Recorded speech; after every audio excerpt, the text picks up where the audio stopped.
She wasn't supposed to knock on his door that night. She had her own apartment, her own couch, her own wine, her own carefully maintained life just 12 feet across the hallway. But at 11:47 on a Tuesday night, Emma Carter stood in that narrow corridor in a dress she'd worn to impress people she didn't even like, mascara tracking slow lines down both cheeks, and she knocked on Logan Brooks's door instead. She didn't know it then. Neither did he. But that knock, quiet, almost apologetic, was the beginning of the end of everything they'd been pretending not to feel. If this story already has you, hit that like button, leave your city in the comments, and let me see exactly how far this one travels. Now let's go back to where it really started. The thing about East Nashville was that it had a way of making you feel like you'd chosen something on purpose, even when you'd ended up there by accident. Logan Brooks had ended up there by accident. 2 years ago, he'd been living in a 2-bedroom apartment in Germantown with a woman named Rachel and a future that looked from the outside like it was going somewhere. Then Rachel left. Not dramatically, not with shouting or thrown objects, but quietly, the way some people leave when they've made a decision long before they say it out loud. She'd packed over 3 weekends while Logan was at work, and by the time he fully understood what was happening, the apartment had that specific hollow echo that belongs only to rooms recently emptied of someone else's life. The part that broke him wasn't the leaving, it was the timing. Mia was 14 months old. So Logan loaded what he could fit into a rented pickup, strapped his daughter into her car seat, and drove across the city to a building on Lillian Avenue where the rent was manageable and the landlord didn't ask too many questions. Apartment 4B, 3rd floor, east-facing windows that caught the morning light in a way that made even bad days feel slightly less impossible. He'd been there 2 years now. He wasn't going anywhere. Most mornings started the same. He'd wake at 6:15 before his alarm. His body had stopped trusting alarm clocks sometime in the first year of single parenthood.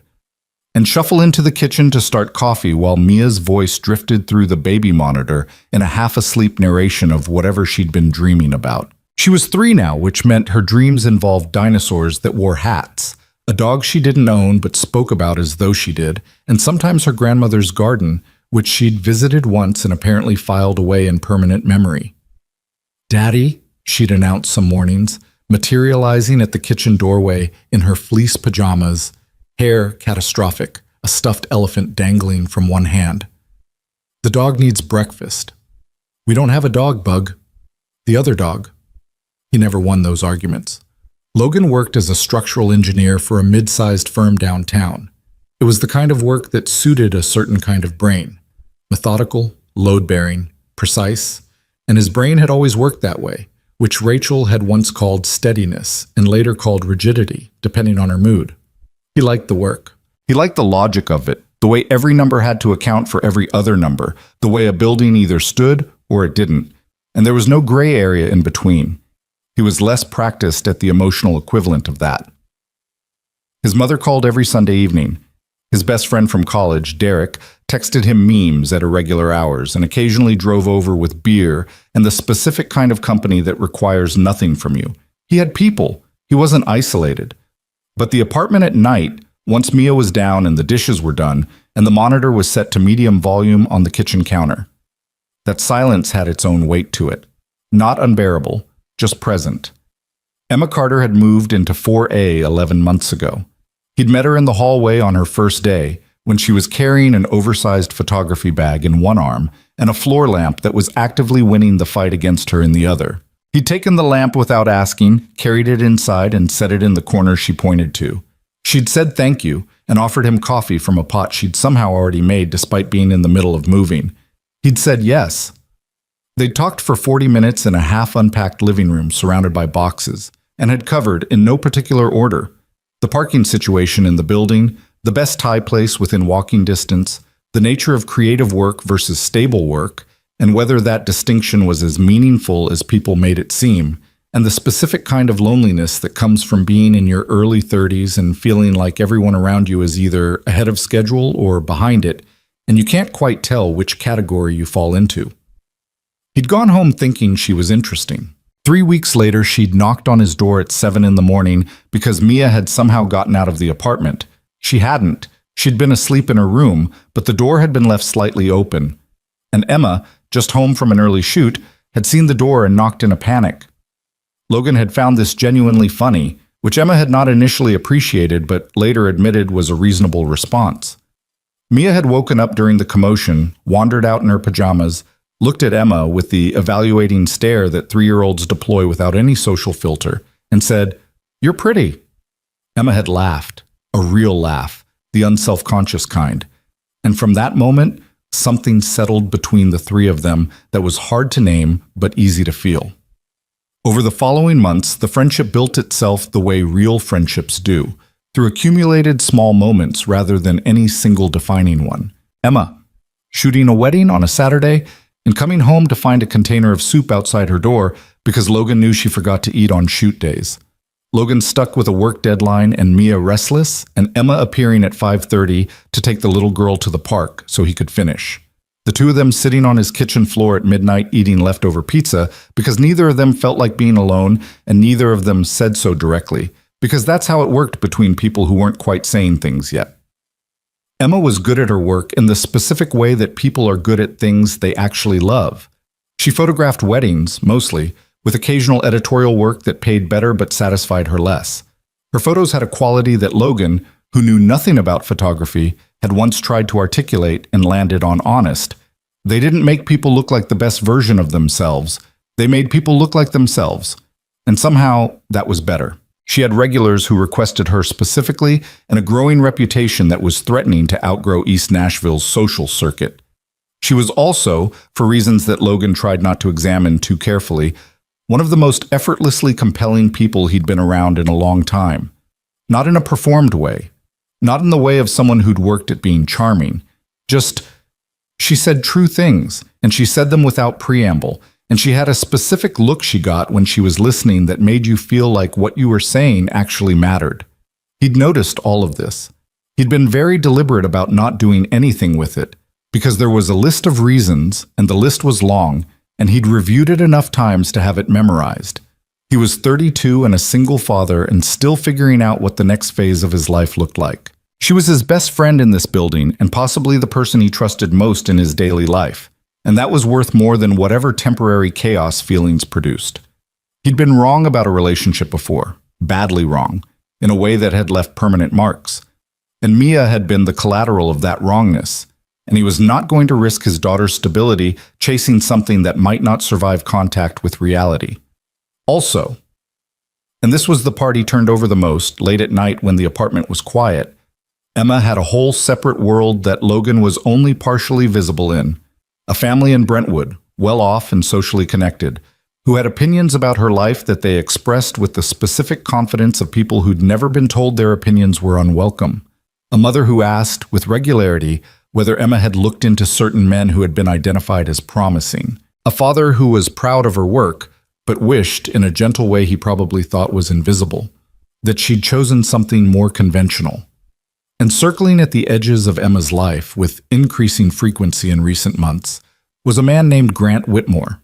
Logan had heard about Grant the way you hear about weather, in increments, never quite directly. A charity gala her mother had mentioned, a dinner that Emma had gone to and come home from looking like she'd been asked to perform a task she found exhausting. A second dinner. A third. The Whitmore family had money in the old Nashville sense, the kind that came with a last name that appeared on buildings and endowment plaques, and Grant had apparently inherited both the money and the assumption that these things entitled him to whatever he wanted. Emma never said she liked him. She also never said she didn't. She had on one occasion said he was fine in the specific tone of voice that Logan had learned to recognize as her diplomatic way of saying something was significantly worse than fine. He hadn't pushed. It wasn't his business. That was what he told himself, and most days he believed it. The Tuesday. It all changed started like most Tuesdays. Logan had taken Mia to her afternoon preschool program, come home, cleared a backlog of emails, run to the hardware store for a curtain rod that he kept putting off replacing, and started dinner. A pasta situation that Mia would eat if he made the sauce the right color red, which required a very specific tomato-to-carrot ratio that had taken him 2 months to calibrate. He picked her up at 4:30. They ate at 5:45. She had a bath. He read her 2 books, one of which she chose and one of which he chose, because he'd instituted this policy when he realized she would otherwise request the same 3 books in rotation for the rest of their natural lives. She was asleep by 7:30. Logan cleaned the kitchen, answered 2 more work emails, and sat on the couch with the specific intention of watching something unchallenging on television and being horizontal for a few hours. He made it 20 minutes into a documentary about bridge engineering, which was, he acknowledged, maybe a sign that he needed a hobby that wasn't work-adjacent, before his eyes started closing. He fell asleep on the couch somewhere around 9:30 with the TV still on. At 11:47, something knocked on his door. He came awake the way parents come awake. Instantly, completely, with the first assessment being Mia before anything else. He sat up, registered that the monitor was quiet, and then heard the knock again. Careful. Not urgent in the way of emergencies, but not casual either. He crossed the apartment in the dark, unlocked the door, and opened it. Emma was standing in the hallway in a black dress that he'd never seen before. The kind of dress that had clearly been chosen with deliberate care, now slightly defeated looking, the fabric wrinkled at the hem where she'd been sitting in it too long. She had a small clutch purse held in both hands, and her mascara had done something complicated around her eyes that told him she'd been crying not too long ago and had since run out of tears rather than actually stopped feeling whatever made them happen. She didn't say anything for a second. Neither did he. "I know it's late," she said finally. "It's fine." He stepped back from the door without having to think about it. "Come in." She came in. He closed the door. She stood in the middle of his living room for a moment. The TV was still on, quiet, casting low light. And he watched her do the thing she sometimes did when she was trying to figure out how to start a sentence, which was to press her lips together and look at a neutral point in the middle distance. "Rough night?" he said. She made a sound that was almost a laugh. "I look that bad?" "You look like someone who had a rough night." She sat down on his couch, which she did with the ease of someone who'd sat on it many times before, and set the small purse on the coffee table. She looked at her hands for a moment. "I was at dinner with Grant," she said. "His family. At their place in Forest Hills." A pause. 4 hours. Logan went to the kitchen and put the kettle on without asking whether she wanted tea, because she always wanted tea when she was like this, and she never remembered to ask for it. He could still hear her from the kitchen. It was one of those dinners where everything is very nice and very expensive and you're being evaluated the whole time, but no one acknowledges that's what's happening. Her voice had the flatness of exhaustion rather than effect. His mother asked me 3 times in 3 different ways what I planned to do about my career trajectory. Like photography was a phase I was going through. "What did you say?" I said it was going well and smiled. She said it in a way that conveyed exactly how much that smile had cost her. What I wanted to say was that my career trajectory was my own business, and she could go to hell, but 4 hours. He brought 2 mugs out and sat in the armchair across from her. She wrapped her hands around her mug. Mia's stuffed elephant was on the cushion beside her. Logan had been using it as a pillow, and Emma picked it up absently, turned it over in her hands. "He wasn't unkind," she said. "Grant. He's never unkind. She searched. "He's very smooth, and everything he says sounds reasonable. He reframes things while you're watching him do it, and you end up wondering whether you misunderstood the original version." Logan looked at her. "What kind of reframing?" She was quiet for a moment. "We were talking about my schedule," she said, "about how I book shoots months in advance and weekends are often spoken for, and he said—" She stopped. Tried again. He said it in a way that sounded like a compliment, like he was praising my dedication, but the actual content of what he said was that I'd need to adjust my priorities when there were other things demanding my time. She looked up. "He's known me for 2 months. We've had 5 dinners, but already there are other things that I'd need to adjust my priorities for." "His things. His life," she said. "His schedule. His family's version of what a partner does and looks like and acts like." She exhaled slowly. "And the thing that bothers me most, the thing I can't shake, is that my mother called me on the way there to say she hoped I'd make a real effort tonight, like I hadn't been making efforts, like there's a version of me that would be more acceptable if I just tried a little harder to be that version." Logan didn't say anything immediately. The building made its nighttime sounds around them. the creak of the floor above, the distant hum of traffic on Gallatin. "How long have they been doing that?" he said. "Your parents." Emma turned the elephant over in her hands. "My whole life," she said. "But it got louder after I moved out. Like distance made them more anxious about it." She paused. "My dad is proud of me." "I know he is. But there's always this footnote. Like he'd be more proud if I'd added an asterisk to who I am. You know that's their problem, not yours." "I know that," she said. "I know it in my head. But knowing it and feeling it are different things, and tonight I just felt..." She stopped. "I felt very tired of being someone who needs to be improved." Logan looked at her. Really looked. The way you can when it's late and the lights are low, and the usual distance people keep between themselves has narrowed. She was 30 years old and talented and had built something real from a skill she'd cultivated through years of unglamorous work. And somewhere along the line, the people who were supposed to be in her corner had turned that corner into a hall of mirrors that reflected back a version of her they found more comfortable. "You don't need to be improved," he said. She looked at him. Something moved across her face that he couldn't entirely read. "I know," she said quietly. And then, after a beat, "Can I stay here tonight? I don't want to be in my own apartment right now." "Of course," he said. It cost him nothing to say. That was its own kind of answer, he supposed, though he wasn't examining it. She stayed on the couch. He brought out a blanket and the spare pillow that lived in the hall closet, and she took them with the ease of someone who was past the point of formality. He went to bed, but he lay awake longer than he expected, staring at the ceiling, listening to the building settle. In the morning, Mia found Emma asleep on the couch at 6:20 and greeted this development with the equanimity of someone who found everything in the world more or less equally interesting. "Emma's here," she announced to Logan in a stage whisper that was technically quieter than her normal voice. "She is," Logan confirmed, also in a whisper. "She needs breakfast," Mia said. "Probably."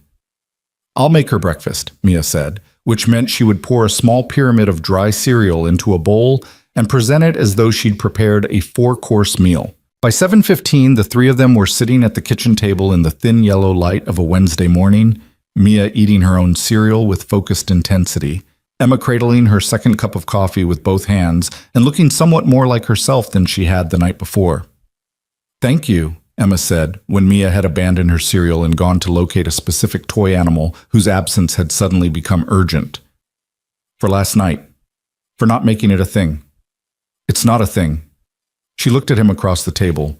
Her hair was slightly disordered from sleep, and she was still wearing the dress but had exchanged the heels for a pair of his socks, which were too large and had folded over at the toes. She looked nothing like the polished version of herself she'd been attempting the night before, and he thought, not for the first time, and with the same deliberate effort to move past it quickly, that she was more herself in this kitchen than anywhere else he'd ever seen her.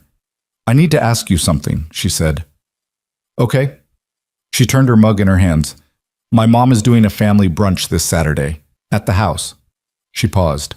"Grant's going to be there." Logan said nothing. He waited. "I want to go," Emma said. "I've been avoiding it, but I can't keep avoiding it. I need to go and I need to..." She searched for the right word. "I need to say some things that I've been not saying for a long time." "That sounds like something you should do," he said. "I know." She looked at him directly. "Would you come with me?" He held her gaze. "As what?" It was the right question to ask. He saw her appreciate it. "As yourself," she said. "As my friend. I'm not asking you to pretend to be anything or anyone. She exhaled. "I need someone there who sees me the way I actually am, not the version they're trying to manage." A beat. "You see me?" The simplicity of it hit somewhere he hadn't expected. "Yeah," he said. "I'll come." She smiled. Not a performance of relief, just actual relief. Unguarded. "Okay," she said. "Okay, good." Mia returned from the back of the apartment triumphantly carrying a stuffed giraffe she'd been looking for. "Found it," she announced to the room, as though they'd all been waiting. "Thank goodness," Emma said, and she meant it in a way that was also about something else entirely. None. Saturday arrived the way Saturdays do when you've been dreading something. Too quickly. Logan wore the jacket he'd bought for Derek's wedding 2 years ago. The charcoal one that fit correctly across the shoulders and that Rachel had once said made him look like someone who had their life together. He wasn't sure why that detail surfaced as he was getting dressed, but it did, and he ignored it and finished buttoning the shirt. Emma knocked at 9:15. She was in a dress that was different from Tuesday's. Simpler, less armor-like, the green of late summer leaves. She'd done something with her hair that looked effortless in the way that things only look effortless when significant effort has gone into them. She looked at his jacket. "Good choice," she said. "My dead friend's wedding jacket," he said. "He's not dead. He's in accounting. It's similar." She smiled, and some of the tension in her shoulders released a fraction. Mia was spending the day with Logan's mother, a logistic that his mother had greeted with enthusiasm that made him briefly suspicious. She was 58, retired, and had developed a rich social life that revolved primarily around Mia and 2 book clubs that were mostly wine clubs in structural disguise. He dropped Mia off at 8:30. His mother had taken one look at him, the jacket, the buttoned shirt, and then at the name Emma, which she'd heard with some frequency in recent months, and said nothing, which was worse than if she'd said something. The drive to Brentwood took about 20 minutes. Emma was mostly quiet, which Logan had learned meant she was organizing thoughts rather than avoiding them. "My parents are going to be very polite to you," she said somewhere on a 65. "Okay. That's not necessarily a good thing." He glanced at her. "How politely impolite are we talking?" "My mother will ask you what you do 3 times, Emma said. Not because she forgot, because each time she asks, she'll be hoping for a different answer. Structural engineer doesn't hold up. It holds up fine. It's the single father part. Logan absorbed this. "Right. My dad will be fine," she said. He's not bad, my dad. He just defers to my mom in social situations because it's easier than not deferring." A pause. "And Grant will be there, and he's going to be very charming, and everyone's going to think I'm difficult if I say what I need to say." "You're not difficult." "No," she agreed, "but disagreeing with people who've decided the narrative is considered difficult." She turned to look at him. "I just want you to know what you're walking into." "Emma," he said. "Yeah. I spent 8 hours last week arguing with a city inspector about load-bearing wall classifications," he said. "I think I can handle brunch." She laughed. "The real one, the unguarded kind." It changed her whole face. "Yeah," she said. "Okay." The Carter house in Brentwood was the kind of house that had been decorated with the specific intention of signaling a particular kind of life. Not ostentatious. Diane Carter would have rejected ostentatious as vulgar, but curated to a degree that left no surface accidental. There were flowers that had been arranged rather than placed. There were family photos in frames that had been coordinated rather than simply chosen. They pulled into the circular driveway behind a silver car that Logan would have bet money was Grant Whitmore's before he'd ever laid eyes on Grant Whitmore, simply because it was the kind of car that said everything about itself in the first 3 seconds. He was right. Grant came out onto the front steps as they were getting out of Logan's truck, which was a working truck because Logan used it for work, and the contrast between the truck and the silver car was not subtle. Grant Whitmore was approximately Logan's age, maybe a year or 2 older, with the kind of build that came from a gym membership, and the kind of haircut that came from a barber who was called a stylist. He was wearing a blazer that cost more than Logan's bi-monthly car payment, and his smile reached his eyes in the practiced way of someone who'd learned that this was important. "Emma," he said, with a warmth that was accurate in volume and slightly off in frequency, like a radio station coming in almost clear. "Grant," she said. He looked at Logan with an expression of polite assessment that lasted 1 beat longer than necessary. Logan looked back with no particular expression at all. "This is my friend Logan," Emma said. Her voice was even. "Right," Grant said. He put his hand out, and Logan shook it. His grip was the kind of grip that was trying to convey something. Logan's grip didn't try to convey anything, which seemed to land differently than Grant expected. "I've heard the name." "Good things, I hope," Logan said. Of course. Grant smiled. The smile was technically flawless. Come on in. Inside, Diane Carter was operating at a frequency of controlled hospitality that Logan recognized as the kind of warmth that was also management. She was 60, trim, dressed with the precision of someone who'd never left the house underprepared. She kissed Emma's cheek and turned to Logan with an expression that was perfectly friendly and completely appraising. "Logan," she said, "Emma's mentioned you." "Good things, I hope," he said again, because apparently that was the sentence he was using today. "Of course." She said it the same way Grant had. "What is it that you do?" "Structural engineering," he said. "Oh, how interesting." She said it the way people say things they don't find interesting. "And you have a daughter?" Emma said. "Mia, she's 3. "Lovely." Diane Carter's smile held. "And her mother—" "Oh, we're not together," Logan said, simply, without loading it with anything. "Oh." A small pause that contained a paragraph. "I see." Philip Carter, Emma's father, was in the living room, and the difference between him and his wife was immediately legible. He was a tall man, thicker than he'd probably been in his 40s, with a handshake that was warm rather than performative, and eyes that looked at Logan with actual interest rather than assessment. "Logan," he said, "Emma talks about you." "Philip," his wife said, from somewhere nearby. "What?" "She does." He looked at Logan. "She says you're the most functional person she knows. High bar, apparently." Logan smiled. "I'll take it." "She also says you make soup," Philip said, as though this were a mark of serious character. "I don't make soup, I burn soup. Don't ask me how." "Philip," Diane said again. Emma caught Logan's eye across the room and something passed between them. A small acknowledgement, a shared understanding that they were now inside the dynamic she'd tried to describe on the drive down, and that it was more or less exactly as advertised. Brunch was served at 11. There were 8 people at the table. Emma's parents, Grant, a cousin of Emma's named Patrice, who seemed genuinely warm and had the look of someone who found family gatherings mildly exhausting, an older couple who were longtime friends of the Carters, and whose names Logan immediately lost in the noise of introductions, and Logan and Emma. It started fine.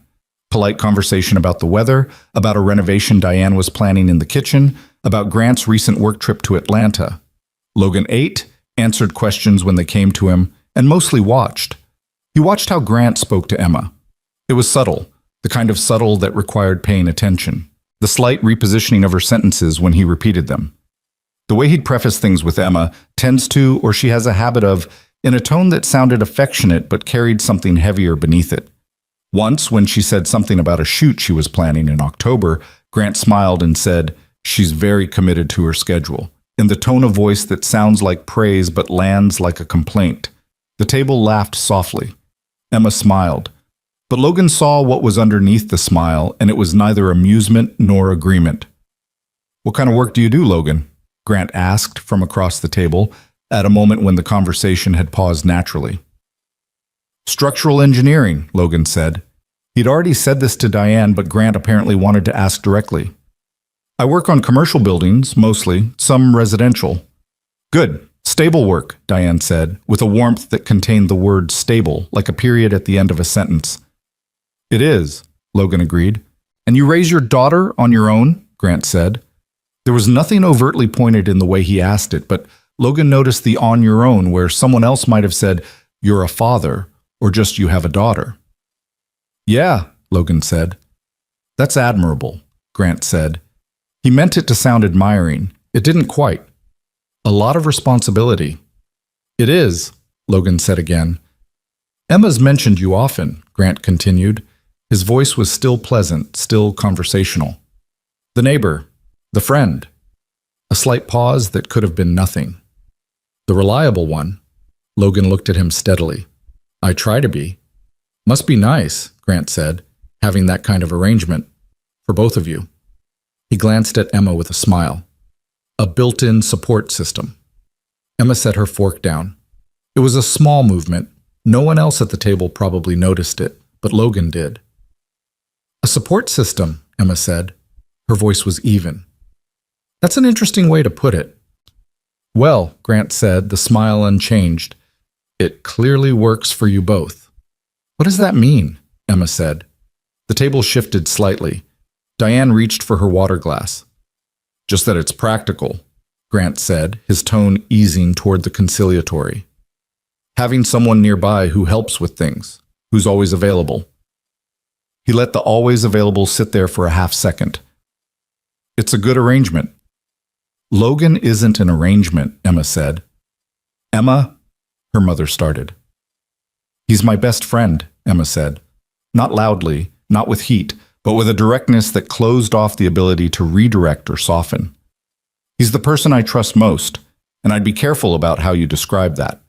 Grant held her gaze with the expression of someone who was deciding which version of patient to perform. I wasn't being disrespectful. I know you weren't, Emma said. You never are directly. That's sort of the point. The table was quiet now in a way that was different from earlier. Patrice, the cousin, appeared to be studying her plate with intense concentration. Philip Carter set his fork down slowly and looked at his daughter with an expression Logan couldn't entirely read, something between concern and, very faintly, a kind of recognition. Diane said, I think perhaps we should... I'd like to finish what I was saying, Mom, Emma said, politely, firmly. If that's all right. Diane closed her mouth. Emma turned back to Grant. You do this thing, she said, where you take something, a part of someone's life, a decision they've made, a person they care about, and you reframe it in a way that makes it seem smaller, less significant. You probably don't notice you're doing it, but I notice. I think you're misreading the situation, Grant said. Still pleasant, still smooth, but something had shifted in his eyes. Maybe, Emma said. I could be wrong, but I've been misreading a lot of situations lately in the same direction, and at some point the pattern becomes the point. The table absorbed this. Logan sat very still. He was watching Emma, and what he saw was someone who had packed something away for a long time and had finally, in this room, on this ordinary Saturday morning, decided to take it back out. She wasn't shaking. She wasn't raised. She was just steady, in a way that he recognized because he'd watched it build over 11 months of knowing her. Grant said something else, something measured, something reasonable sounding, and Emma answered it, and the conversation moved through a difficult quarter hour and came out the other side into a strained but functional politeness that got them through the rest of the meal. But as they left, as Logan followed Emma down the front steps to his truck, the silver car still sitting in the driveway looking like a question that had been asked wrong, he felt something he couldn't immediately name settling somewhere in his chest. She'd said, he's my best friend. He's the person I trust most. She'd said it in front of her mother and Grant Whitmore, and a table full of people for whom it mattered how things were defined. She'd said it without hesitating. Logan unlocked the truck and got in, and Emma got in on the other side, and for a moment they just sat there in the driveway with the engine off. You okay? He said. She exhaled slowly, let her head fall back against the headrest. Yeah, she said. Then, after a moment, no, not entirely. A pause. But more okay than I was before I said it. He nodded. She looked at him. Thank you for being there. Of course. I mean it, she said. You didn't have to say anything, and you were still... She stopped, searched. You were just there, in the way that mattered. He held her gaze for a second longer than he should have, and then he looked at the windshield and started the truck. The drive back to Nashville was quieter than the drive down, but it was a different kind of quiet. Not the tension of anticipating something, but the aftermath of something that had actually happened. Emma fell asleep somewhere around the Brentwood exits, her head tipped slightly toward the window, the green dress and the tangled thoughts finally losing the fight against exhaustion. Logan drove. He was thinking about what Grant had said, the reliable one, the built-in support system, always available. He was thinking about how easy it was to take something real and describe it in a way that made it sound like nothing. He was thinking about how, for 2 years, he'd told himself that being the steady one was enough. That being someone Mia could count on and Emma could rely on and his mother could call and Derek could text was a complete life. and wanting anything more than that was the kind of wanting that led to things getting broken. But steady wasn't the same as invisible, and reliable wasn't the same as forgettable. He wasn't sure what to do with that yet, but he was thinking about it. The city opened up ahead of them, the Cumberland glinting in the afternoon light, East Nashville pulling them back toward Lillian Avenue and a third-floor hallway and two doors 12 feet apart that had started to feel, lately, like a very short distance. He picked up Mia at 4:30, same as always. His mother met him at the door with the look she'd been wearing since that morning, the one that said she was holding a question in her mouth and deciding whether to release it. She lasted approximately 40 seconds. "How was brunch?" she said, handing over Mia's jacket. "Fine," Logan said. "Fine." "Fine, Mom." She studied him. Ruth Brooks had raised two sons on a teacher's salary after their father left when Logan was 11, which meant she had a well-developed sensitivity to the distance between what men said and what they meant, and she deployed it without apology. "Emma went with you," she said. Not a question. "She needed support at a family thing. I went." He took the jacket. "It was fine." "You said that." "Daddy," Mia said from somewhere in the living room, "Grandma let me have 2 cookies." "2 cookies," his mother said, before he could respond. "Because we were having a good afternoon." She looked at Logan. "You look like a man who had a complicated afternoon." "I look like a man who wants to get home and change his shoes." She let him go because she always let him go, which was different from not noticing. In the truck on the way home, Mia gave him a detailed account of the afternoon. The cookies, a movie about a bear that she described with a level of narrative complexity that suggested she may have invented portions of it, a phone call from Grandma's friend Carol that Mia had apparently participated in by announcing her name and then handing the phone back. Logan listened and made the right sounds and drove. He was still thinking about the driveway, about the truck cab, Emma asleep against the window, about what Grant had said, the reliable one. He pulled into the parking garage on Lillian and unclipped Mia's buckle and carried her up the stairs because she asked to be carried, and he said yes more often than he probably should, and he knew it, and he didn't particularly care. The hallway on the 4th floor was empty. Emma's door was closed. He gave Mia dinner, bath, books, bed. The routine held him in its shape the way it always did, grounding, repetitive, the kind of structure that was both comfort and container. By 8:30, the apartment was quiet. He sat at the kitchen table with a glass of water and did not turn the TV on. The week that followed had a strange quality to it, like a song playing in a different key, recognizably the same melody, but something slightly off in the resonance. He and Emma still saw each other. Tuesday, she knocked to borrow his colander because hers had gone somewhere she couldn't account for. Thursday, he brought her coffee because he'd made too much, which was a lie so transparent he didn't entirely understand why he told it. Friday evening, she sat on his kitchen counter while Mia showed her a drawing she'd made at school, a picture of a cat that looked more like a rectangle with ears but was labeled cat in Mia's emphatic block letters, which Emma regarded with the seriousness it apparently deserved. "The cat's name?" Emma asked Mia. "Stephen," Mia said. "Great name for a cat." "I know," Mia agreed. It was all exactly the same. And something was not exactly the same, and he couldn't locate it precisely, which bothered him the way a sound in the wall bothers you. Not because it's loud, but because you can't identify it.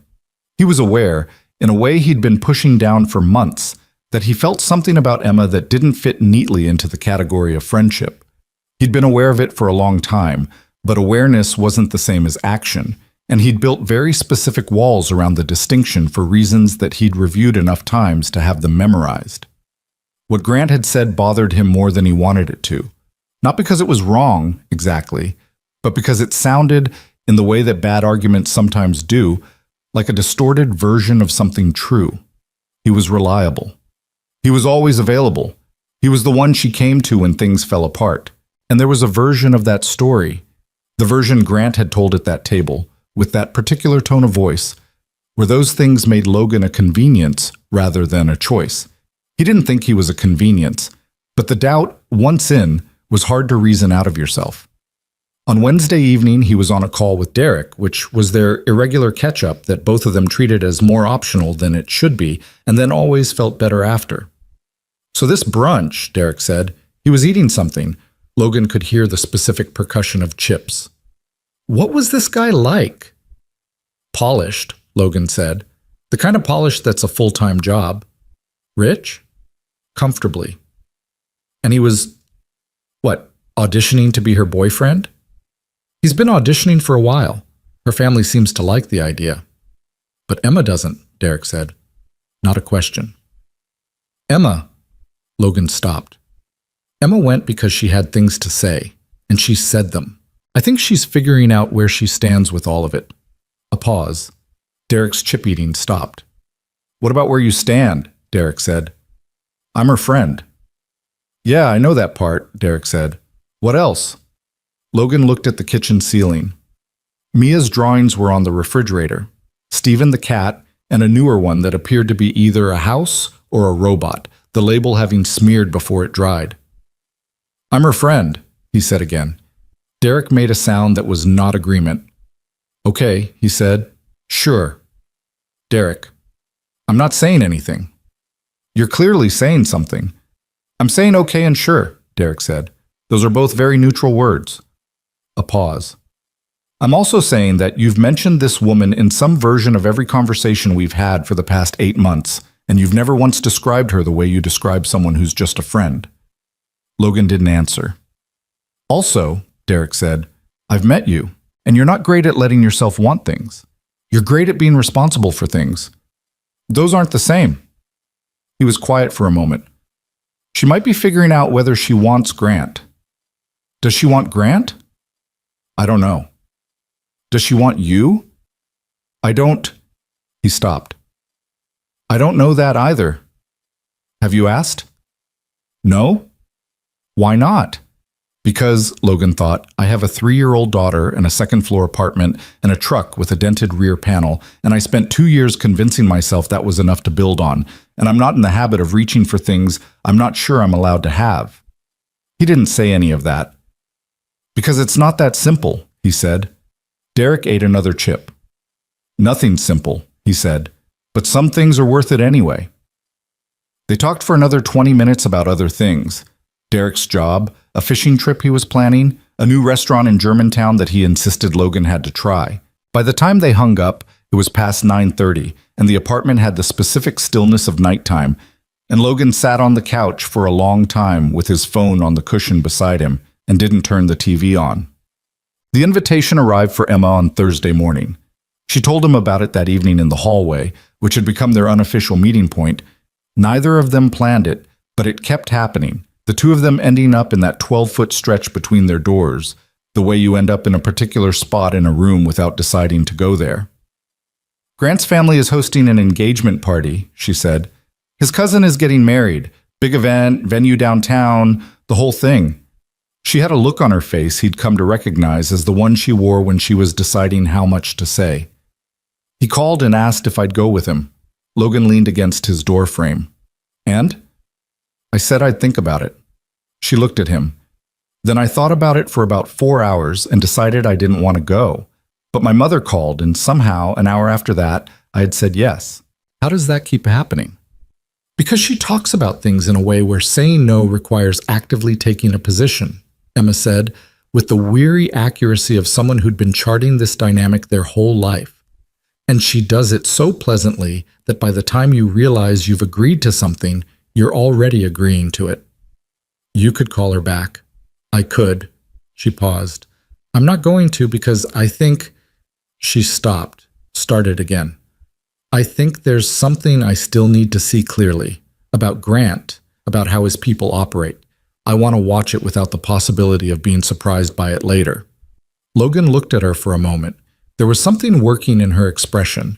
Not indecision exactly, but the particular focus of someone who was running a calculation. Would you come? She said. He knew she was going to ask before she asked, and he knew his answer before it came out. Yeah, he said. Something in her face shifted slightly, as though she'd been holding tension she hadn't acknowledged. The thing is, she said, it'll be more formal than brunch. Different crowd. Grant's crowd. She looked at him steadily. He's going to make it about the optics. He does that. He'll be charming and polished, and he'll try to make me look like I'm the one who's being difficult, and he'll probably... She stopped. He'll probably do the thing he did at brunch, Logan said. The reframing. Yes. And you want to be ready for it. I want to be honest about what it is, Emma said, and I want someone there who sees it the same way. The way she said someone, with that particular weight, not just anyone, but the specific person she was looking at, landed somewhere below the level he usually let things land. Okay, he said. She nodded slowly. Thank you, Logan. He went back inside and closed the door and stood in his living room for a moment.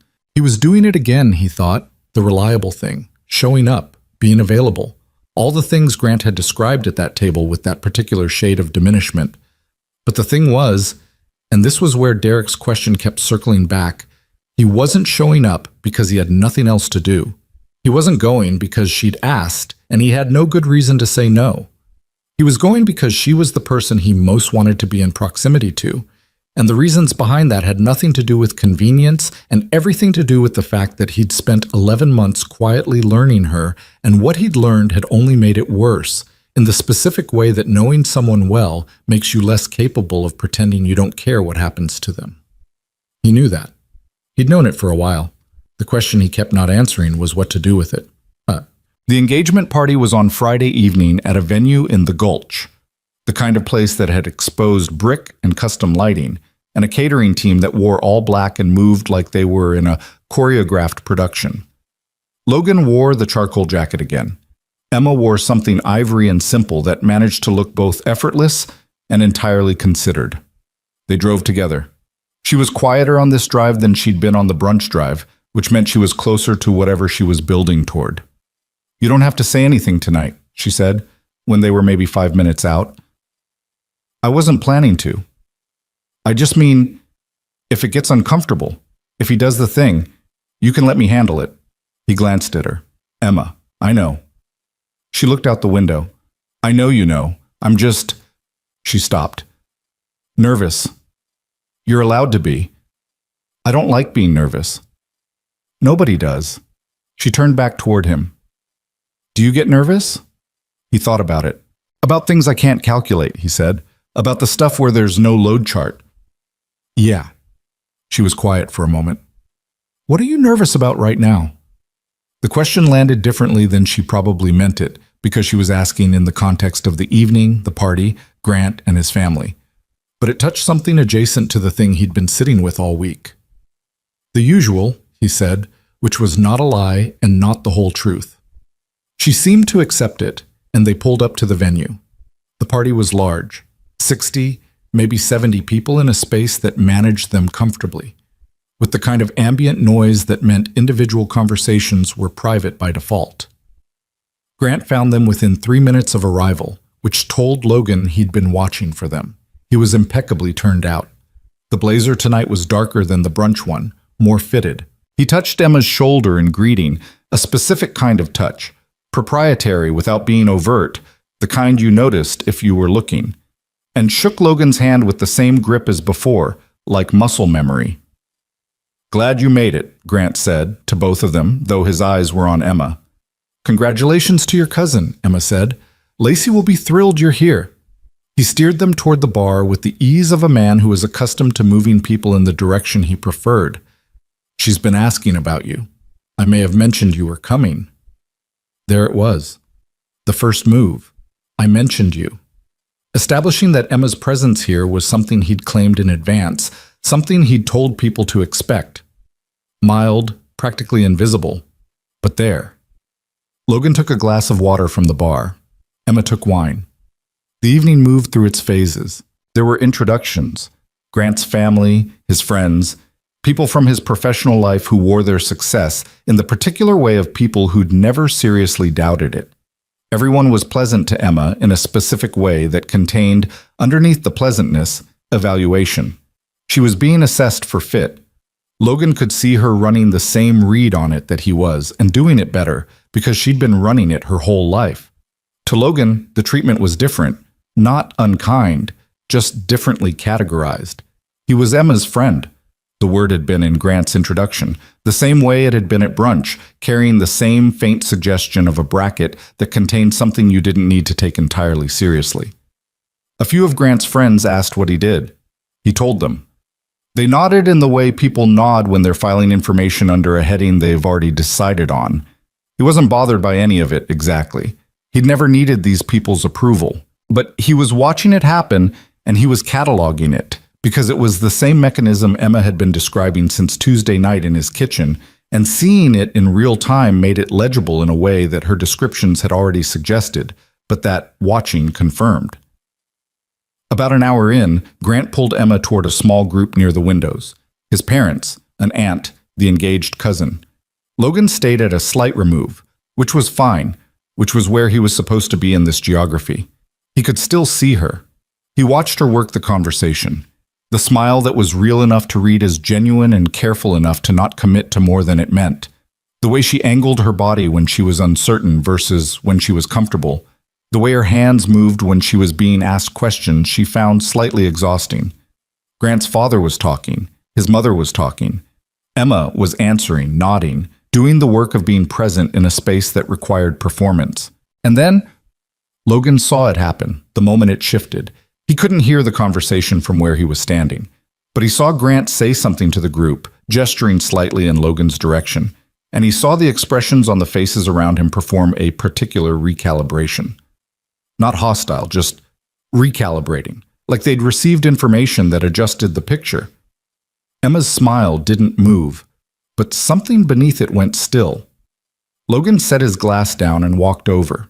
He came in on the tail end of it, Grant in the middle of a sentence, which is great having that kind of support system when you're raising a kid alone.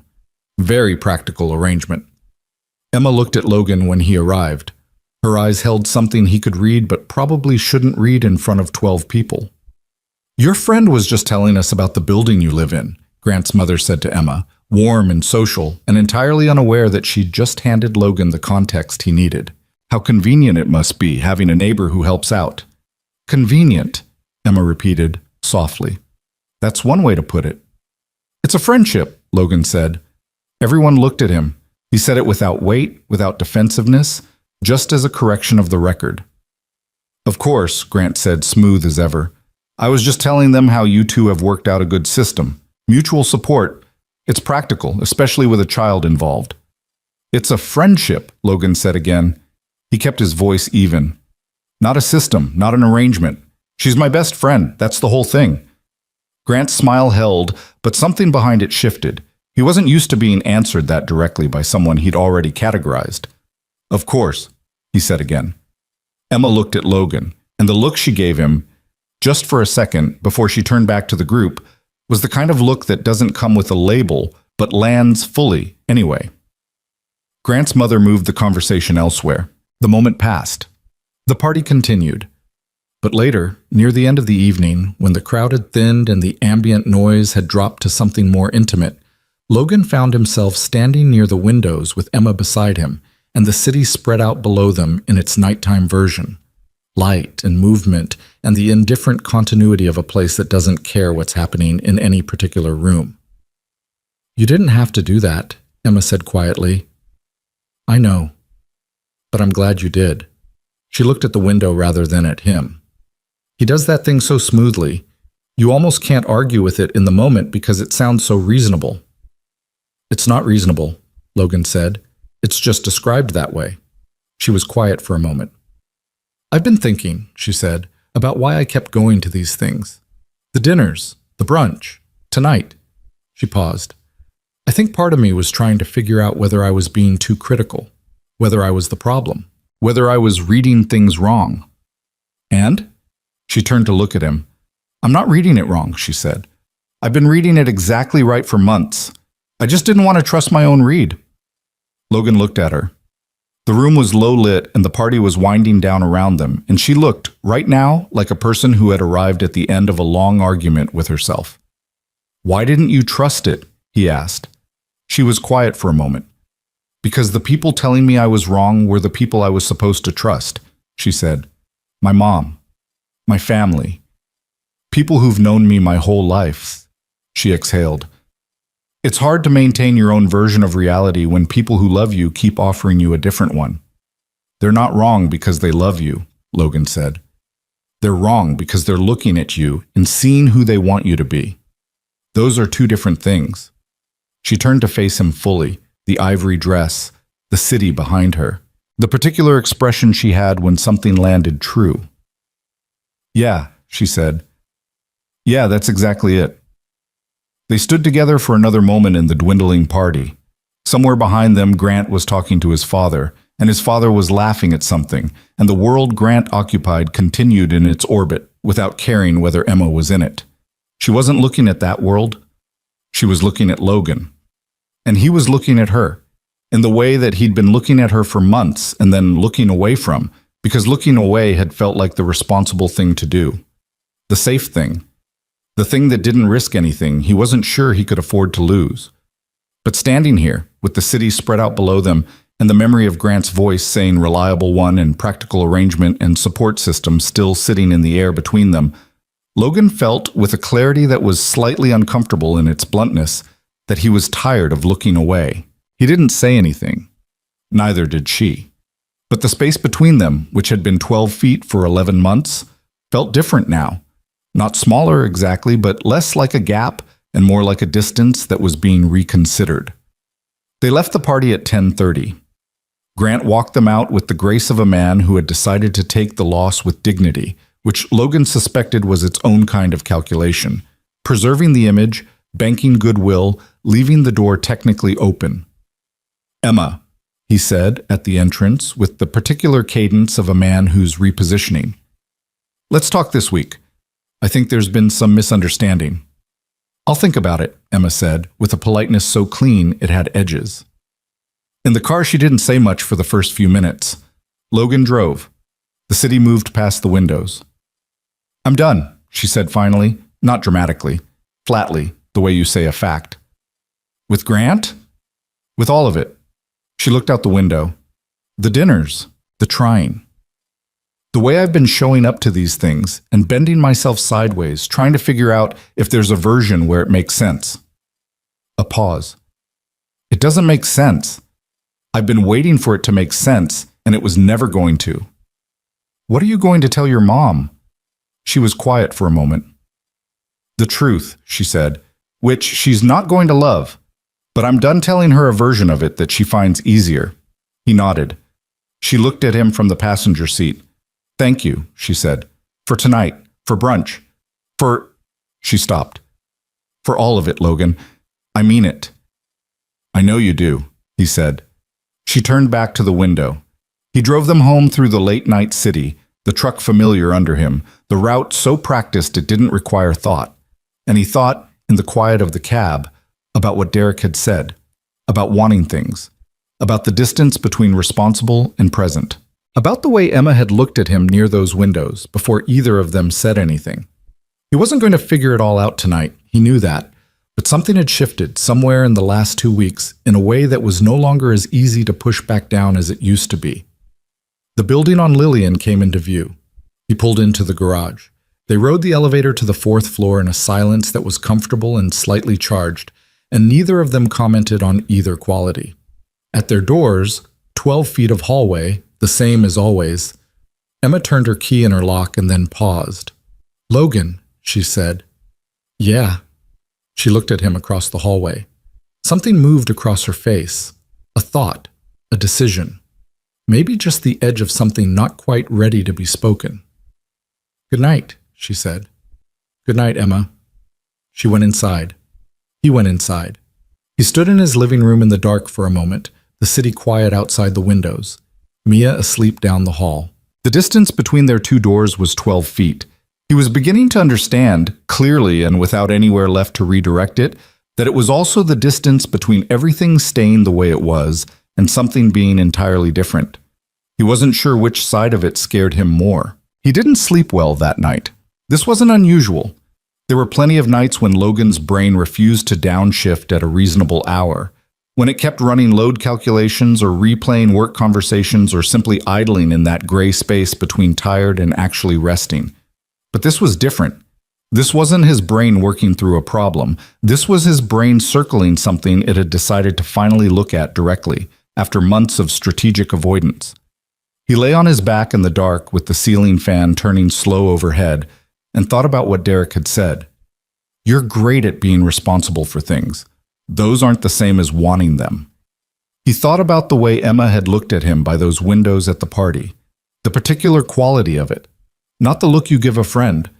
Or maybe he was reading into it the thing he wanted to read, which was exactly the kind of error a man in his position would make.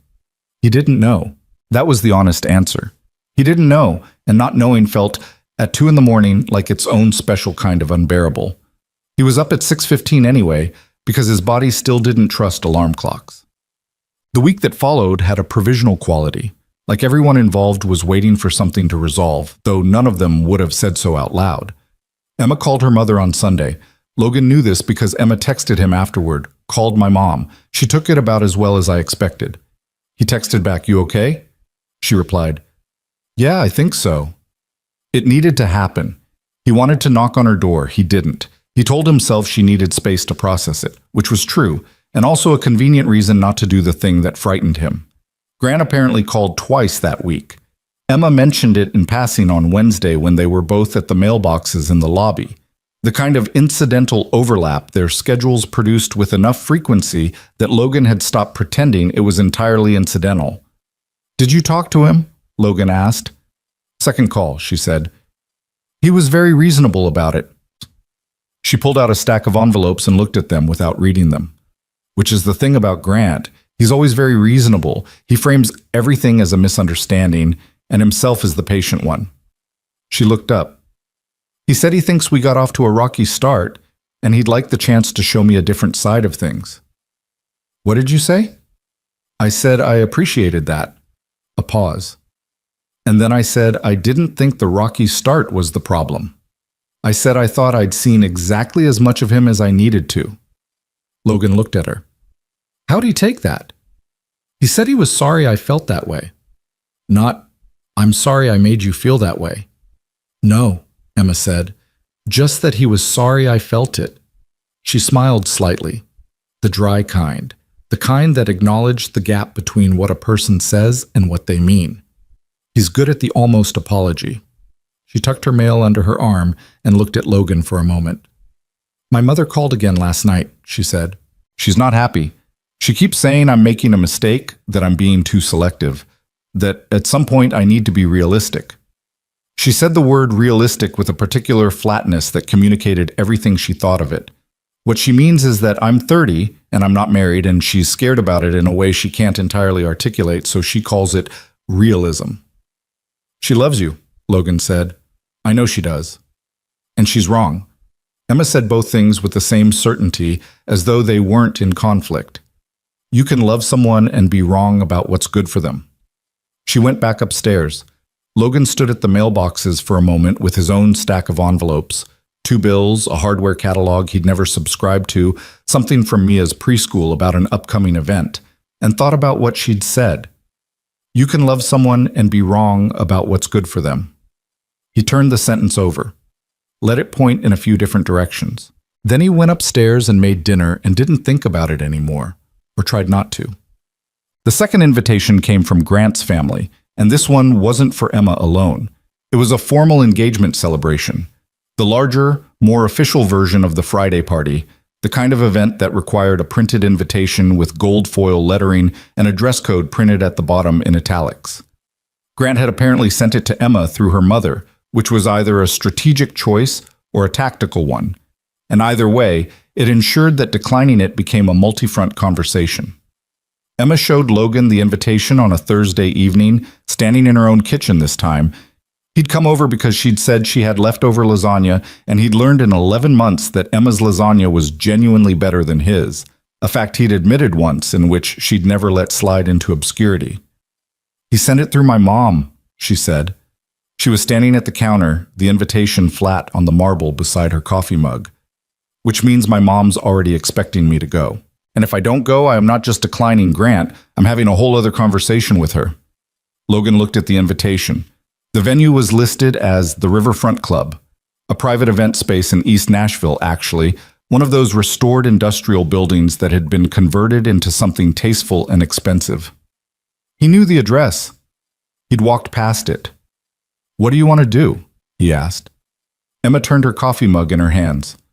"I want to go," she said, and she said it in a way that surprised him slightly. "I know that sounds—" She stopped. "I want to go because I want to walk into a room where Grant has assembled his entire world and be completely clear to myself and to him and to everyone watching that I know exactly what this is and I'm not confused about it anymore." She looked at Logan. "Does that make sense?" "It makes sense," he said. "I want to be the version of myself who isn't apologizing for not fitting the shape they had in mind," she said, "and I want to do that in the room where it's hardest to do it." He looked at her for a long moment. He understood it. The specific need to face something on its own ground rather than retreating from it. He'd felt that before. Not in his personal life, where retreat had often looked like responsibility, but he understood the mechanics. "You're going to ask me to come," he said. "Yes," she said. No performance around it, just yes. "Okay," he said. She nodded. Something settled in her expression. "Logan," she said. "Yeah. I need you to know—" She stopped, started again.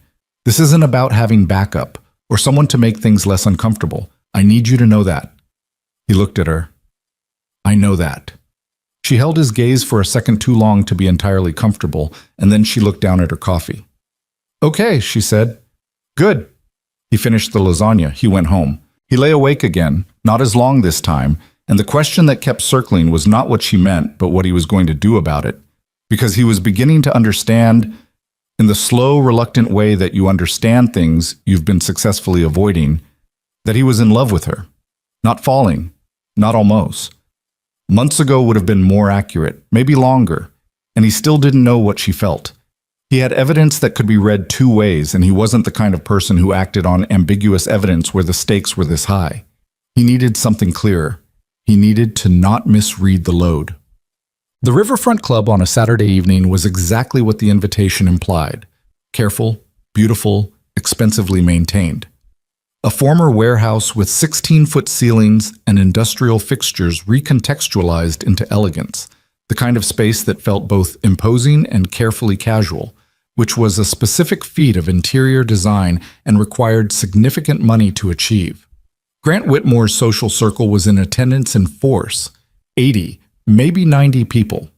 The engaged couple, his cousin Lacey, and her fiancé, a man named Drew, who seemed genuinely pleasant and mildly overwhelmed by the scale of his own engagement party, were receiving guests near the entrance. Grant stood nearby, playing host with the ease of someone who'd done it many times. He saw them come in. Logan watched him see them. The brief recalibration, the smile that was deployed like a tool. "Emma," he said, and he did the shoulder touch again, the same proprietary placement as last time. And Emma this time stepped slightly sideways as she turned to greet him, so the touch caught the edge of her arm rather than its intended purchase. It was subtle. It was intentional. Logan saw Grant notice it and file it. "Grant," Emma said. "Congratulations to Lacey and Drew." "They're thrilled you're here." He looked at Logan. "Logan?" The handshake, the grip. "Glad you could make it." "Thanks for having me," Logan said, which was not precisely accurate, but was what you say. They moved into the party. Emma's mother was there. Diane Carter had apparently been invited independently, which told Logan this had been planned, that this room had been assembled with some deliberateness. He watched Emma see her mother across the room and watched the micro-expression that moved through her face.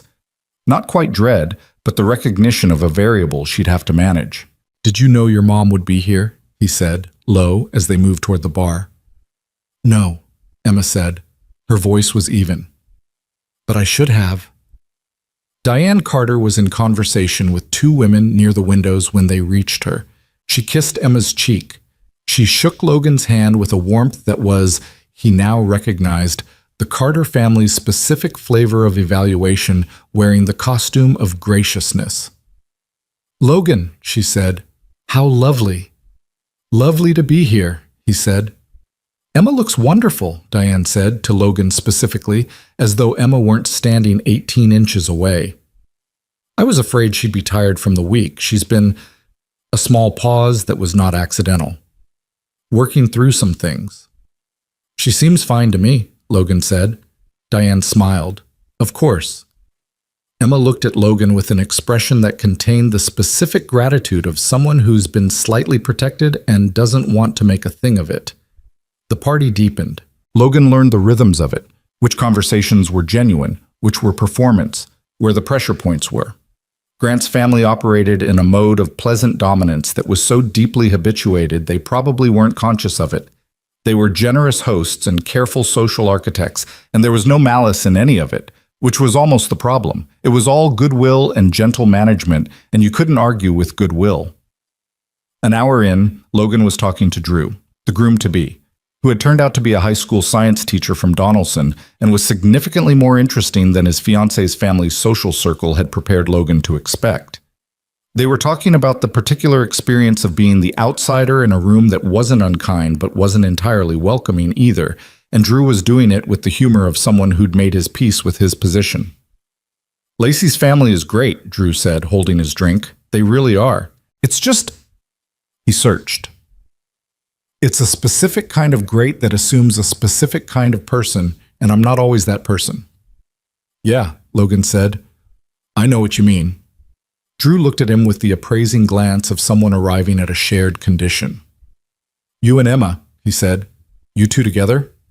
Friends, Logan said. Drew nodded slowly, in the way of someone who had an opinion they were keeping to themselves. Right, he said. Cool. A pause. She looks at you like... He stopped. Never mind. No, Logan said. What? Drew looked slightly cornered. Like you're the only person in the room she's not performing for, he said. That's all I meant. He took a drink. Lacey looks at me that way, and it's the reason I'm here, so... He shrugged. For what it's worth. Logan absorbed this. Looked across the room to where Emma was standing with a small group. Grant nearby, Diane nearby, the social geometry of the evening arranged in a way that was either natural or orchestrated, and possibly both. She was doing the smile, the one that was real enough to pass. And then, as if she felt the direction of his attention, she looked up and found him across the room. And for just a second, she dropped the smile entirely, and the expression she wore instead was something plainer and more honest than anything she'd shown anyone else in this building tonight. Drew was right. Logan put his drink down. He crossed the room at a normal pace, not urgent, not conspicuous. Grant was in the middle of something, addressing the small group around Emma, his voice warm and inclusive and slightly elevated in a way that said he was performing rather than simply talking. Emma was listening with her arms loosely crossed, which Logan now recognized as her tell for discomfort she was managing. He caught the end of it as he arrived. Which is why I think it's worth taking our time, Grant was saying, his hand moving in that practiced gesture of reasonableness. Emma's made it clear she values her independence, and that's something I've always admired about her. He smiled at her, and it was a perfect smile, textbook, the kind that photographs beautifully. But some things are worth being patient for. Emma looked at him. Grant, I think the situation has been misread, he continued pleasantly, addressing the group now rather than Emma specifically, which was a neat trick. You couldn't exactly interrupt a man who was talking to 7 people. We hit some friction, as any 2 people do, but I don't think friction means incompatibility. I said we weren't compatible, Emma said. Her voice was level. That's different from friction. You were upset, Grant said, with a gentleness that reframed her statement as emotional rather than considered. We both were. I think in calmer circumstances. I'm calm now, Emma said. A small pause moved through the group. Emma, Diane said, from her position 3 feet away. Maybe this isn't the place. You invited me to the place, Mom. Emma said it without heat, without raising her voice, but with the specific clarity of someone who has decided they are done being managed. And I've been thinking about what I want to say in it. Grant's smile held. It took effort now. Logan could see the effort, the slight tightening at the corners. I think what Emma is feeling, Grant started. Don't, Emma said. The word was quiet, and it stopped him completely. Don't tell the room what I'm feeling, she said. You've been doing that at brunch, at the other party, in our phone call last week. Describing what I'm feeling in a way that sounds like understanding and is actually just you deciding what version of me is most convenient. She looked at him directly. I'm not confused. I'm not upset. I'm not going through a phase or having a reaction that needs to be waited out. Grant's expression shifted into something she hadn't seen before. Not anger, not quite, but the thing underneath the polished surface when the polish gets disturbed. I think you're being, he started. I'm being clear, Emma said. You find that difficult because clear people can't be redirected. She glanced at her mother. A look that was not apology and not rebellion, but something more adult than either, something that said, I know you're watching and I need to do this anyway. Then she looked back at Grant. This isn't me being emotional. This is me telling you, plainly, that we're done. The group had gone very quiet, and then Grant did something Logan hadn't expected. Maybe it was the audience. Maybe it was the calculation that he'd already lost the position and could only decide how to lose it. But the pleasantness dropped, not dramatically, not with visible hostility, just dropped, like a coat coming off. You know what your problem is, Emma? He said. His voice was still controlled, still technically civil, but the warmth had left it. You're so committed to this version of yourself. The independent woman, the artist, the one who doesn't need anything from anyone, that you can't recognize when something is actually good for you. Emma didn't blink. And you? He glanced at Logan, and what was in the glance was more honest than anything he'd said all evening. You run to your neighbor, your safe option, the man who's always there because he doesn't have anywhere else to be. His voice was smooth, but the words had edges now. You think that's a relationship? Someone you rely on because it's convenient and he's available, and it makes you feel independent without actually requiring anything of you?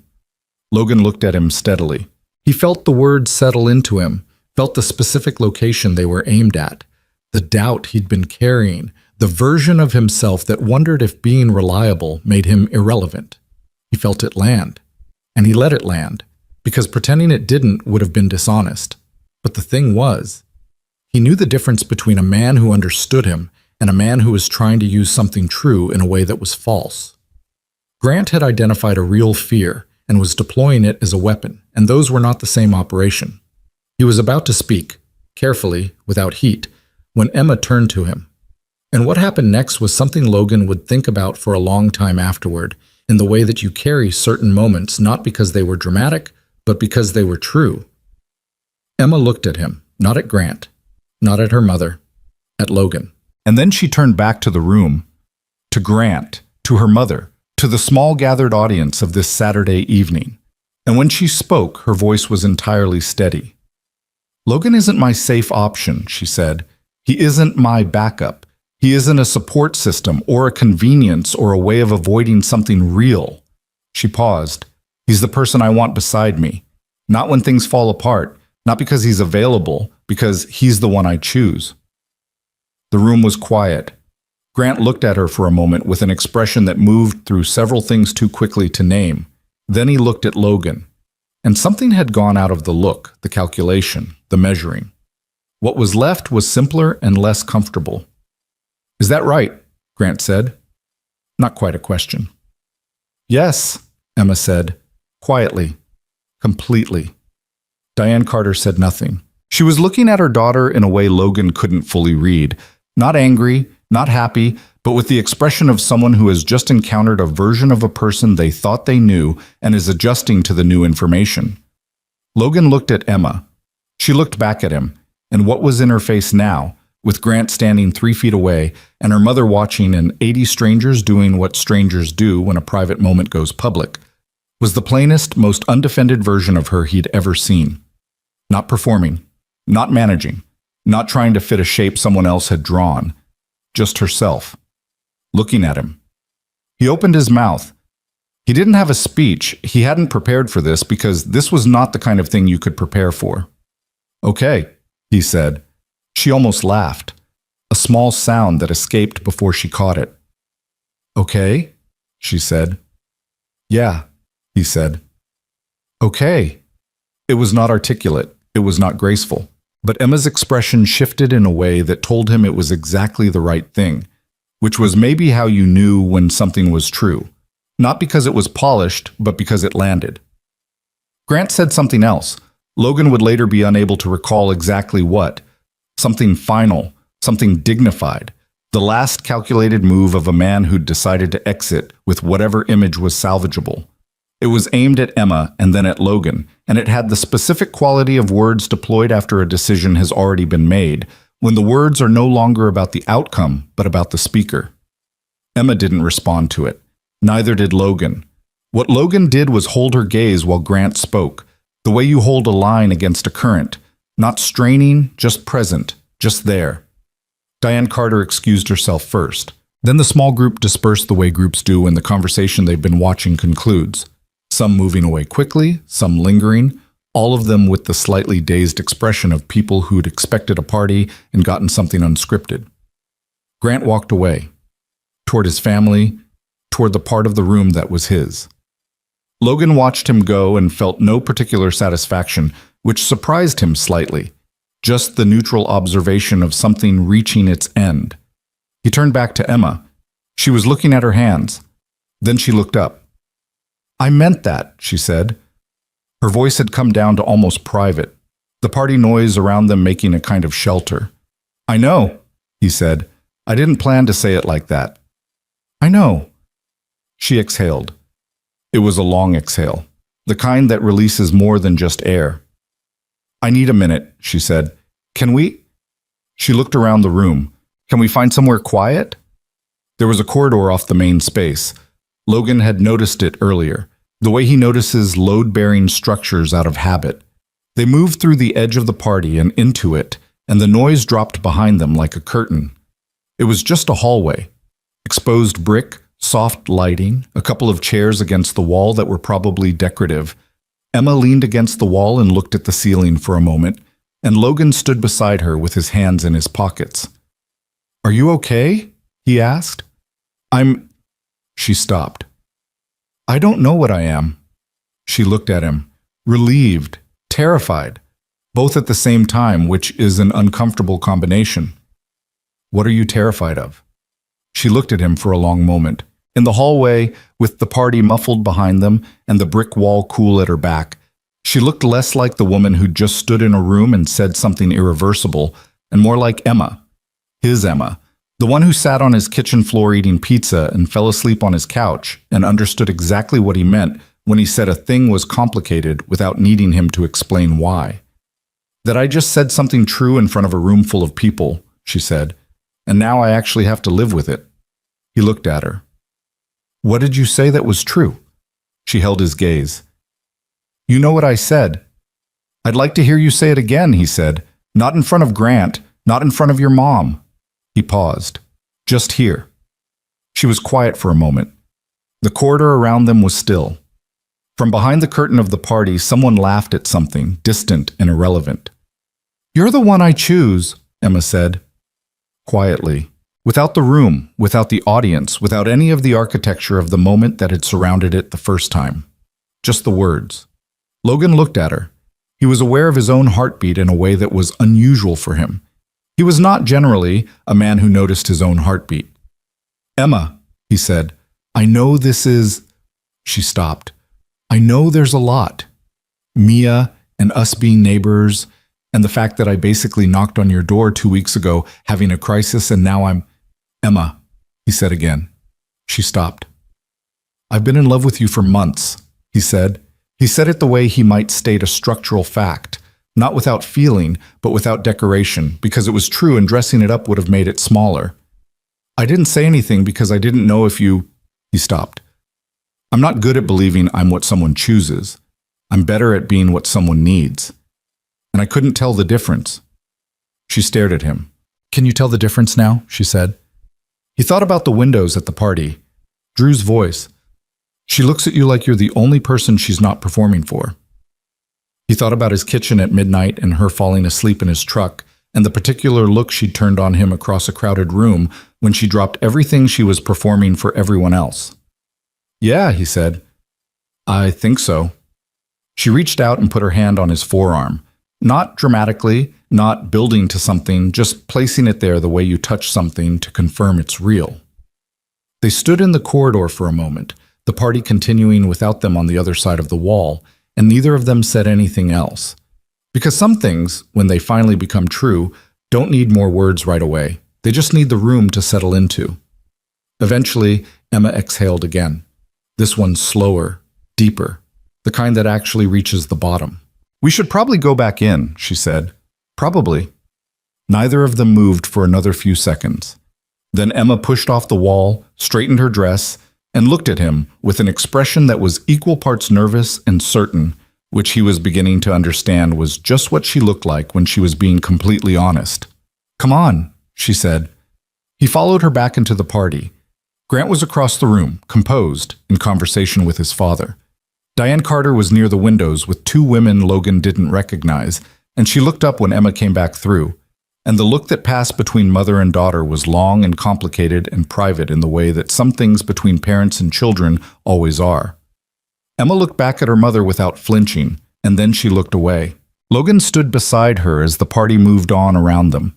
The clinking of glasses, the ambient noise of other people's celebrations, the completely ordinary machinery of an event that had contained, in a hallway off the main room, something that had changed the shape of everything. He was still aware of his own heartbeat. It didn't feel bad. They left before 9. Not dramatically. No exit speech. No pointed goodbye to Grant. No moment staged for the room. Emma simply touched Logan's arm and said, "I'm ready." And he nodded, and they found Lacey and Drew to say a genuine congratulations. And then they walked out into the night air of East Nashville, the riverfront club behind them. The Cumberland visible 2 blocks south, the city doing what cities do on Saturday evenings without caring at all what had just happened inside. Emma exhaled the moment they cleared the door. A long breath, both lungs, like she'd been holding it for 2 hours. "Okay," she said, to herself as much as to him. They walked to the truck without talking. The silence was different from the silences they'd had on previous drives. Less provisional, less weighted with the things neither of them had said. Something had been said now, in a corridor off a party neither of them wanted to be at. With the muffled noise of other people's celebration on the other side of the wall, they had said actual things, and now the silence had the quality of aftermath rather than anticipation. He unlocked the truck. They got in. He started it, but didn't pull out yet. "Your mom," he said. "I know." Emma looked at her hands in her lap. "I saw her face when we came back in." "What did you see?" She was quiet for a moment. "She wasn't angry," she said. "That's the thing. I expected angry. I think I would have known what to do with angry." She turned the rings on her right hand, a habit she had when she was working through something. She looked like she was trying to understand something she hadn't been expecting to need to understand. "That might be better," Logan said, "or harder." She glanced at him. "With anger, you just wait it out. With genuine confusion, you have to explain yourself." He pulled out of the parking lot and onto the street. The city moved past the windows in its Saturday night version. Restaurants still busy, sidewalks still populated, the particular energy of a place that had no idea what kind of evening any specific person was having. "Are you going to call her?" he asked. "Tomorrow," Emma said. "Tonight I'm too..." She stopped, searched. "I'm too many things to call her tonight." He understood that. He also understood, though he didn't say it, that the conversation with Diane Carter was going to require Emma to articulate things she'd only just said out loud for the first time. And articulating them to her mother was a different operation than saying them in a hallway to him. It would take something out of her. He could already see the shape of it. They rode in silence for a few blocks. Then Emma turned in the passenger seat to face him more fully, the way she did when she wanted to say something directly rather than sideways. "Grant wasn't wrong about everything," she said. Logan glanced at her, waited. "He was wrong about what it meant," she said. "But the thing he said, about you being available, being reliable, being the one I go to." She paused. "That part was accurate. You are those things. She exhaled. "I need you to know that it was never because you were the convenient option. It was because you were the one I actually wanted. He kept his eyes on the road. There was a traffic light ahead going red, and he slowed for it, and in the stopped silence he said, "I know that now." "Did you know it before?" she asked. He considered lying. The honest answer was more complicated. "I knew it some of the time," he said, and then I'd hear something like what he said at brunch, the reliable one, the support system, and I'd wonder if I'd been reading it wrong. He paused. It's easier to doubt yourself when someone else is very confident about their version. That's what he does, Emma said. He makes his version sound like the only reasonable interpretation. She was quiet for a moment. I hate that he got in your head. He didn't get in my head, Logan said. Then honestly, he found something that was already there. She looked at him. He felt the look even though he was watching the light turn green. What was already there, she said. He pulled forward, chose the words carefully, the way he chose numbers when the calculation mattered. I've spent 2 years being the most stable thing in a situation that wasn't always stable, he said. For Mia, after Rachel. Getting everything to a place where it worked. He paused. And somewhere in there I started confusing stability for the whole thing, like being dependable was the ceiling instead of just the floor. It's not the ceiling, Emma said. I know. He glanced at her. You make it harder to pretend it is. She was quiet for a moment. Then she said, Mia's not a complication, Logan, in case that's also something that was already in your head. He hadn't said it was, but she was right that it had been there, in one form or another. The worry that wanting something for himself was somehow in competition with what Mia needed, that the math of a single father's life didn't have room for the other thing. She asked me last week if you were going to have dinner with us again, he said. She was very specific about it. She said, and I'm quoting, Emma should eat dinner. She probably forgets. Emma made a sound that was entirely genuine, something between a laugh and something more. She's not wrong, actually. She's 3 and she has your number, Logan said. The building on Lillian was visible ahead. He pulled into the garage and killed the engine, and they sat in the familiar specific quiet of a car after an engine stops, when the world outside continues and the space inside goes still. I need to ask you something, Emma said. Okay. She was looking forward at the concrete pillar in front of the truck. What happens now? She said it carefully, like she was aware of how much was riding on how it was answered. I don't want to... She stopped, started again. I don't want to say something in a hallway and have it just float there. I don't want this to be a thing that happened and then we spend 3 weeks not knowing what to do with it. He understood the fear underneath that. He'd lived a version of it himself. Something said, something real, and then the terrible ambiguity of what it costs if it goes wrong. We figure it out, he said. Not tonight necessarily, but we don't pretend it didn't happen. That's not very specific, she said. No, he agreed. I'm a visual person, she said. I work better with specifics.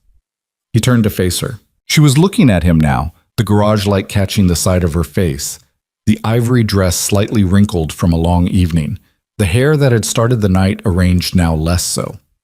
She looked tired and clear-eyed and nothing like the version of herself she'd assembled for the Whitmore family. She looked exactly like herself. Specifically, he said, I'd like to take you to dinner, not a family brunch, not someone else's engagement party. He paused. Dinner. Somewhere we both choose. Where the point is just us. She held his gaze. That's more specific. I can be more specific when it matters, he said. Something moved across her face. Not quite a smile, but the territory adjacent to one. Okay, she said. Dinner. Somewhere we both choose. Yeah. She nodded slowly. Okay, she said again, the way she'd said it that first night when he'd told her she could stay. They got out of the truck, rode the elevator to 4. The hallway received them the way it always did. The soft light, the 2 doors, the 12 feet of carpet that had been the geography of their whole friendship. At her door, Emma put her key in the lock and then turned. Logan, she said. Yeah. She looked at him across the narrow distance. Thank you, she said. Not just for tonight. For all of it. The Tuesday she came home from the date, the soup you left outside my door, every time you showed up without making it a production. He looked at her. You don't have to thank me for that. I know I don't have to, she said. I want to. He nodded. She turned her key, pushed the door open, and paused in the frame. Good night, she said. Good night, Emma. She went inside. He stood in the hallway for a moment, not because he had something else to do, but because he needed a second. His hand went to the back of his neck, a habit, something to do when too much had happened to process standing up. He looked at her closed door for a moment, then at the floor. Then he went inside. The apartment was quiet and dark and exactly the same as it always was. Mia's drawings on the refrigerator, the couch with the slight depression on the left cushion where he always sat, the monitor on the kitchen counter, Mia's breathing slow and even on the audio, his whole ordinary life unchanged, except that something in it had shifted. Not broken, not replaced, shifted. The way a room looks different at a different time of day, the same objects in the same places, but the light coming from somewhere new. He went to the kitchen and drank a glass of water. He thought about Grant and the specific weariness of watching someone deploy polish as a substitute for honesty, and how much energy it must require to maintain that at scale. He thought about Emma's face when she'd said, "You're the one I choose," and how different a person looks when they're saying something true versus when they're saying something careful. He thought about Mia, who would wake up tomorrow morning and have no idea that any of this had happened, and would need breakfast and would probably have opinions about it, and was the best thing he'd done and the best reason he'd had for 2 years to be the most stable version of himself, and how, it turned out, being that hadn't made him less. It had just been the foundation, the load-bearing structure underneath everything else. He went to bed. He was asleep before 11, which had not happened on a Saturday in longer than he could recall. In the morning, Mia woke him at 6:20 with her standard announcement. "Daddy?" she said at the doorway, the elephant in her hand. "It's morning." "I know, Bug. Is Emma having breakfast with us?" He looked at his daughter, her catastrophic hair, her fleece pajamas, her complete conviction that this was a reasonable question for 6:20 on a Sunday morning. "Not today," he said. "Tomorrow?" "Maybe." Mia considered this with the seriousness she brought to most negotiations. "Okay," she said, "but she should eat breakfast. She probably forgets." "You've mentioned that," he said. She turned and padded back down the hallway toward the kitchen, where she would wait for him to make the coffee she didn't drink while narrating her plans for the morning, which would be elaborate and only partially connected to what actually happened. Logan lay there for another minute, looking at the ceiling, the fan turning slow. He was not a man who experienced happiness as a loud thing. It came in quieter forms, Mia asleep, work done well, a problem solved cleanly. It came in the particular satisfaction of a structure standing the way it was supposed to stand. This morning it came in the knowledge that something he'd been carrying carefully for months, the weight of a feeling he'd been deliberately not putting down anywhere, had been set down. Finally. In a hallway off a party. In a garage on Lillian Avenue, in a conversation that wasn't finished yet but had, for the first time, actually started. He got up. He went to the kitchen to make the coffee. Outside the east-facing windows, the morning light was doing what it always did in this apartment, coming in at an angle that made even ordinary days feel, briefly, like something worth the effort. Emma called her mother on Sunday afternoon. Logan knew because he could hear through the shared wall between their apartments the specific quality of Emma's voice when she was having a conversation that required everything she had. Not the words, just the cadence, the long pauses, the occasional silence that meant someone on the other end was talking at length. He didn't listen.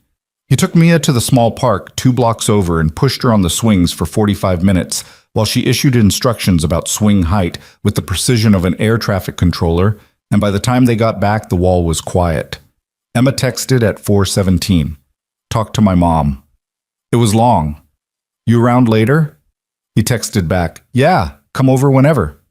She came at 6 after Mia's dinner while Mia was in the living room conducting some elaborate narrative with her stuffed animals that required significant concentration. Emma sat at the kitchen table and Logan put coffee on without asking, and she sat with her hands around the mug for a moment before she said anything.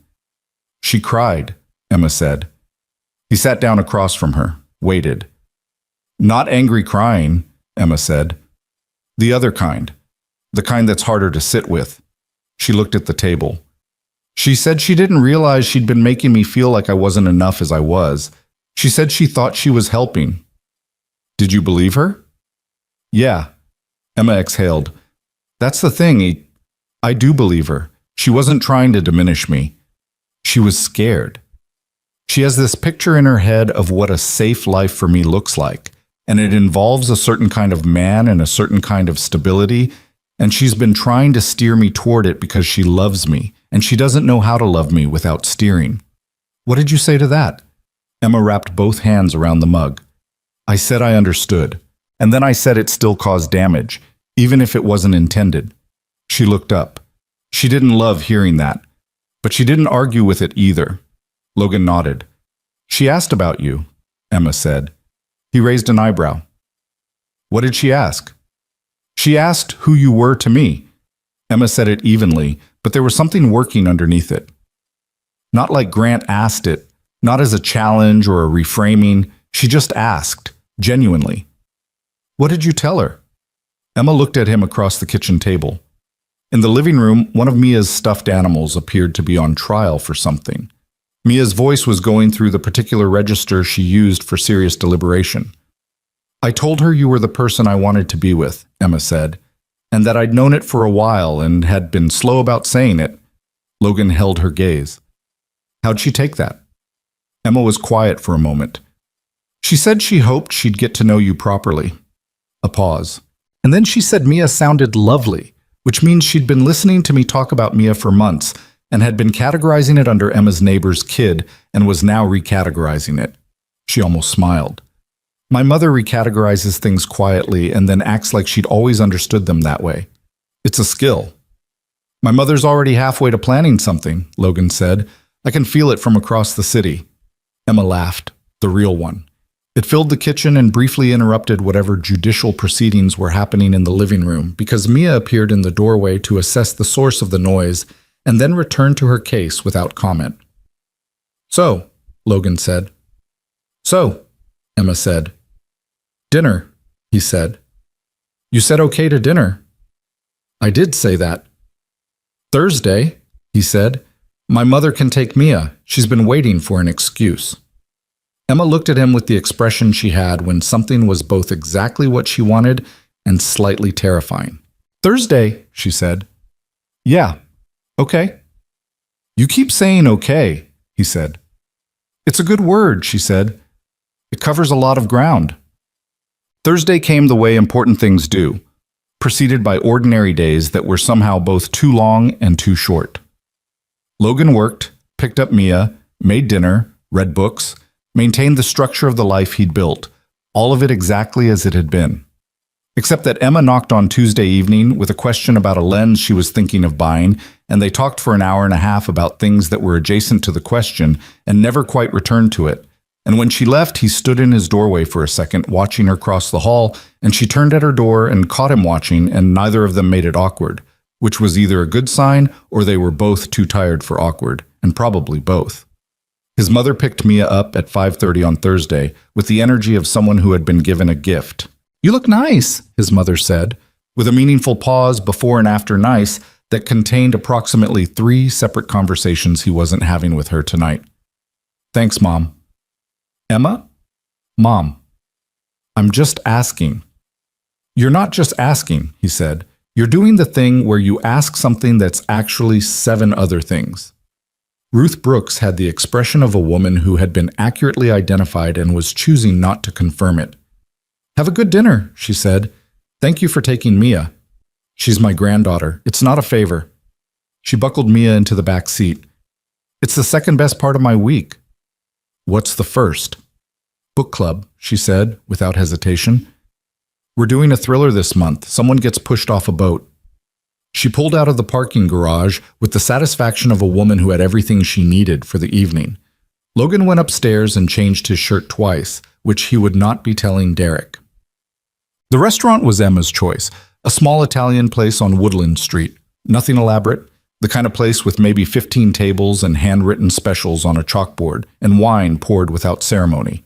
They'd walked past it once together, months ago, and Emma had said it looked like the kind of place where people had real conversations, which at the time Logan had filed under things she said that he liked. He was there before her. He sat at the table the host led him to and looked at the menu without reading it and tried to locate his own internal weather, which was something he was not generally in the habit of checking. He was nervous. He was also, underneath that, something else. The way you feel when you're about to do something you've been waiting to do for long enough that the waiting itself had become familiar.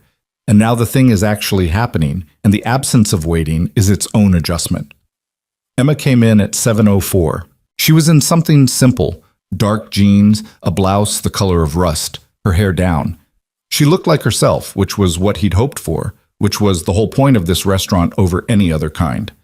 She sat across from him, looked at the table, the candle, the wine list. "This is weird," she said. "Yeah," he agreed. "I've sat across from you at a table probably 200 times," she said. "And now it's a thing." "It was always a thing," he said. "We just weren't calling it that." She looked up at him. Something moved through her expression. Recognition, maybe. The slight surprise of being seen accurately. "Fair," she said. They ordered wine. They ordered food. They talked, the way they always talked, easily, trailing between subjects, landing on things neither of them had planned to say. She talked about a wedding she was shooting the following weekend, a bride who had very specific and somewhat contradictory ideas about natural light. He talked about a building project downtown that was in the third revision of its structural plan because the architect kept changing the roofline without adjusting the load calculations, which was, he explained with the calm frustration of a man who had dealt with this before, like someone deciding to add a second story to a house and expecting the foundation not to notice.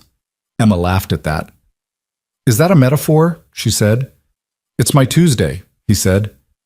"It sounds like a metaphor." "Buildings and people are both load-bearing systems," he said. "That's as far as I'll take it." She pointed her fork at him. "You're more interesting than you let on, Logan Brooks." "I let on plenty," he said. "To me," she said. "Not generally." He looked at her. The candle between them, the ambient noise of other people's Thursday evenings, the chalkboard specials over her shoulder. She was right. He was more open with her than with almost anyone, and had been since early enough in their friendship that he could no longer locate the moment when it started. "You make it easy," he said. She didn't deflect it. She just looked at him and let it sit there, which was something he'd noticed about her from the beginning. She could receive a true thing without turning it into something more comfortable. "Can I say something?" she said. "Yeah." She set her fork down. "I've been thinking about why I waited so long. To say what I said at the party." She paused.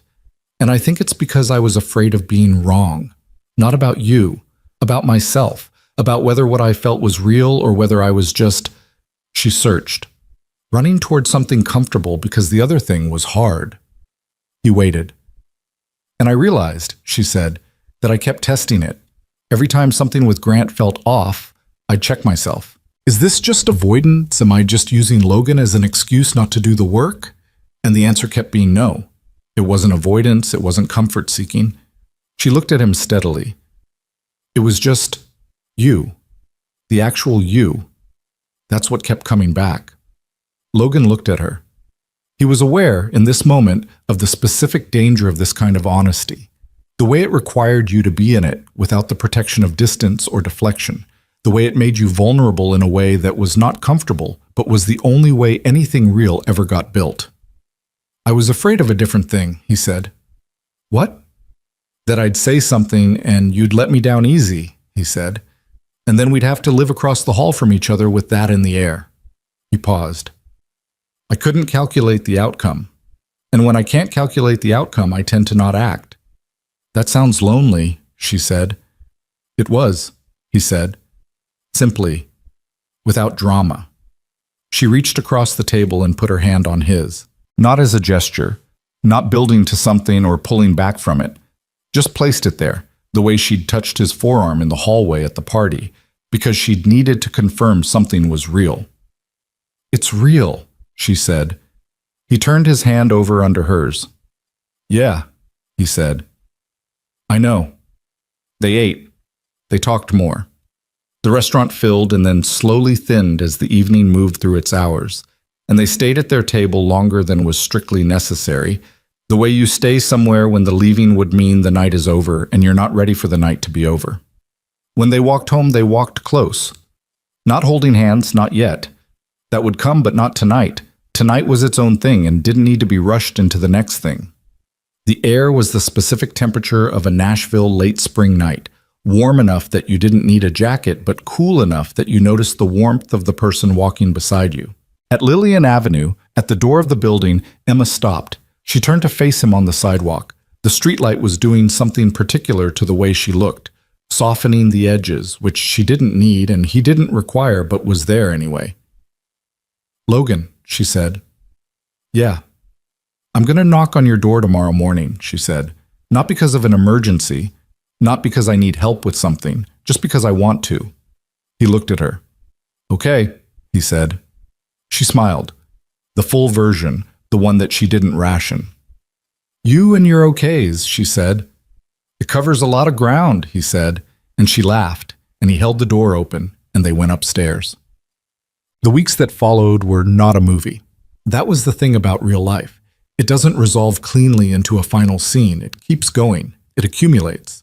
Emma knocked on his door on Friday morning, as promised, and he had coffee ready, which she called presumptuous and drank immediately. They had dinner with Mia on Saturday.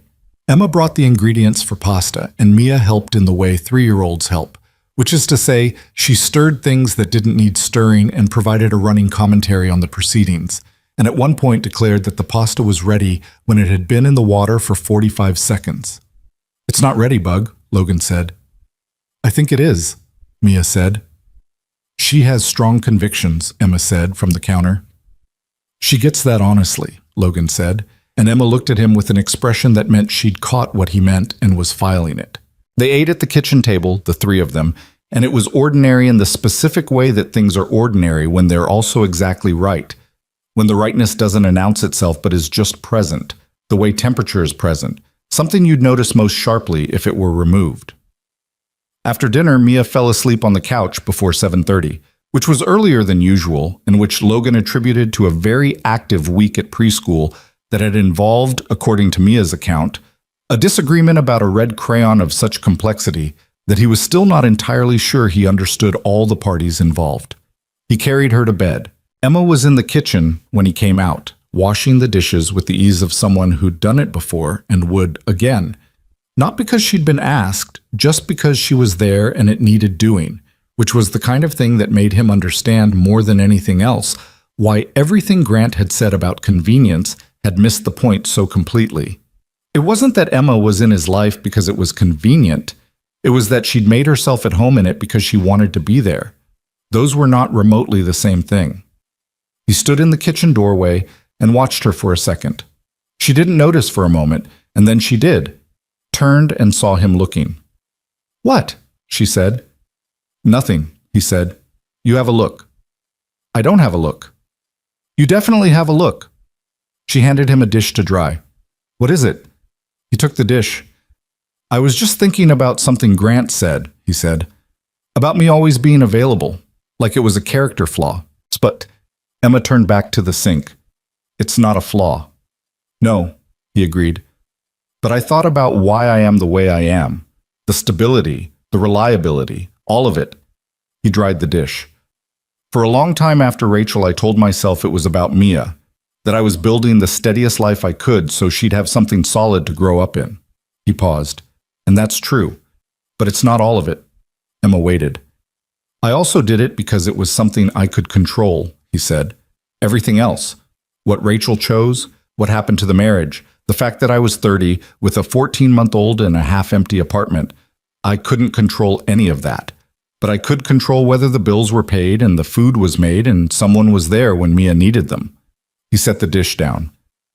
"Being reliable was the thing I could hold on to when the rest of it was out of my hands." Emma had stopped washing. She was looking at him. "That makes sense," she said quietly. "Yeah," he said. "It does. I needed to stop using it as the whole story." He looked at her. "I'm allowed to want things that aren't just responsibilities." She turned off the water, dried her hands on the dish towel, turned to face him fully in the kitchen, 4 feet between them. "Yes," she said, "you are." He nodded. For what it's worth, she said, you wanting things doesn't make you less stable. It makes you a person. She held his gaze. Mia has a person for a father, not a system. That's better. He looked at her for a moment. You're going to be good at this, he said. She blinked. At what? At being someone in our lives, he said. Not a role, not a category, just present. She pressed her lips together. Something moved through her face that she didn't entirely manage to contain. Don't say things like that, she said. Why? Because I'm trying to be cool about this, and you're making it very difficult, she said, which made him laugh. An actual laugh, from somewhere real. And then she was laughing too, and the kitchen was just a kitchen again, with the dishes done and Mia asleep down the hall, and the night outside the east-facing windows going quietly about its business. He crossed the 4 feet between them. She looked up at him, and the laughing had subsided to something quieter, and for a moment neither of them said anything because there wasn't anything left that needed saying before what happened next. He kissed her. It was not the first time in his imagination, but imagination doesn't account for the specific reality of a person. The way she made a small sound, not quite surprise, more like recognition. The way her hand came up to his jacket lapel, not pulling him closer, just holding. The way it felt like the least dramatic thing in the world, and also somehow like the thing every prior moment in the last 11 months had been pointing toward without either of them saying so. They pulled back. She looked at him. Finally, she said. He laughed again. She did too. Finally, he agreed. Emma's relationship with her mother didn't transform overnight. It couldn't. 20 years of dynamic doesn't become something new in 3 weeks. But something had cracked open in that phone call on Sunday, and what came through the crack was not resolution so much as honesty, which was the thing that made resolution eventually possible. Diane Carter called the following Thursday to ask if she could take Emma to lunch. Just the two of them, she said. No agenda. Emma went, with appropriate skepticism, and came home to knock on Logan's door at 3 p.m. with the specific expression of someone who has been surprised in a direction they weren't expecting. She apologized, Emma said. She was standing in the doorway, coat still on, like she hadn't fully decided whether to come in yet. Not the almost kind, the real kind. What did she say? Emma came in, sat on the couch. She said she realized she'd been trying to protect me from uncertainty by steering me toward certainty, and that she'd picked the wrong things to treat as certain. She paused. She said she thought stability meant a particular kind of man and a particular kind of life, and that she hadn't understood until recently that stability is something people build, not something you pick off a shelf. Did she mean Grant versus me? Logan said. He asked it without defensiveness, just as a clarification. Not exactly, Emma said. Or, not only. She meant herself. She said she'd built her own stability on a very narrow idea of what things were supposed to look like, and she'd been handing that idea to me as though it were a gift. She looked at her hands. She said she was sorry it took her so long to look at what I'd actually built instead of what she'd imagined. Logan sat in the armchair across from her. The afternoon light was coming through the east windows, lower now, the angle of early May. Mia was at preschool for another hour. What does that mean going forward? He said. It means we're figuring it out, Emma said. She's not going to suddenly stop having opinions. She's my mother. Opinions are what she does. She looked up at him. But she asked about you. Genuinely. She asked what you were like, what Mia was like. A pause. She asked if she could meet Mia sometime. He held her gaze. What did you say? I said I'd ask you, Emma said. He thought about his mother, Ruth Brooks with her thriller novels and her book club and her complete inability to conceal her investment in his happiness. He thought about the Sunday phone calls and the way she'd handed Mia over on Thursday with the look of someone who'd understood more than she'd been told. He thought about how families are just collections of people who've agreed to try to love each other, and how that agreement doesn't come with a manual, and how almost everyone is doing it with incomplete information and the best judgment they have on hand. Yeah, he said, we can arrange that. Emma's shoulders dropped slightly, a release she probably didn't know she was carrying. My dad called too, she said. He said, and I'm quoting, I hear you've sorted some things out. Good for you, kid. She smiled. That's about as extended as my dad gets. I like your dad, Logan said. He'll like you, Emma said. He said anyone who can make soup and raise a child deserves the benefit of the doubt. She paused. I think the soup thing has genuinely become a cornerstone of my family's opinion of you. I'll take it, Logan said. She leaned back into the couch cushions. The coat finally came off. She looked at the ceiling for a moment, then at him. I feel like something is still settling, she said, like the ground hasn't completely stopped moving yet. That's okay, he said. Ground takes time. Is that an engineering thing? It's a true thing, he said. Foundations settle after they're poured. It's normal. It doesn't mean something's wrong. She looked at him with the expression she had when she found him genuinely funny. You can't help it, she said. Not really, he agreed. In the weeks that followed, they built something. Not quickly, not without awkwardness. There was the specific strangeness of transitioning from neighbors who were close friends to people who were something more. The renegotiation of 1,000 small habits and assumptions, the occasional moment where the old distance was easier to fall back into than the new closeness. They were imperfect at it. Emma was better at saying things than at letting herself be cared for without deflecting. Logan was better at showing up than at saying out loud what showing up meant. They had one actual argument about something that was on the surface about scheduling and was actually about the fear of asking for too much. And they both knew it was about the fear of asking for too much. And they said so eventually, which was uncomfortable and also the only way through it. Mia remained entirely Mia. She accepted Emma's increasing presence with the equanimity of someone who had always found the world roughly as it should be and saw no reason to reassess. She called her by name, included her in the jurisdiction of her stuffed animal narratives, and one Saturday morning brought her a drawing that was labeled, in Mia's emphatic block letters, Emma. The drawing itself was ambiguous in subject matter. It could have been a person or possibly a tree with arms, but Emma received it with the seriousness it deserved and put it on her own refrigerator, next to a shot she'd taken at a wedding the previous month that had won her a regional photography award. She told Logan about the award in passing, not as an announcement. She mentioned it because he'd asked how the submission went, and she answered honestly, and the honesty happened to be that she'd won. Emma, he said, it's a regional thing. Emma, she stopped. That's not a small thing, he said. She looked at him. Do not shrink it, he said. Don't do the thing where you make it smaller so it's easier to hold. She was quiet for a moment. He watched her sit with that. The instruction not to manage it down to a more comfortable size, to just let it be what it was. Okay, she said. Okay, he said. She smiled. We do that a lot. It's a good word, he said. You told me it covers a lot of ground. The photography business grew through the spring.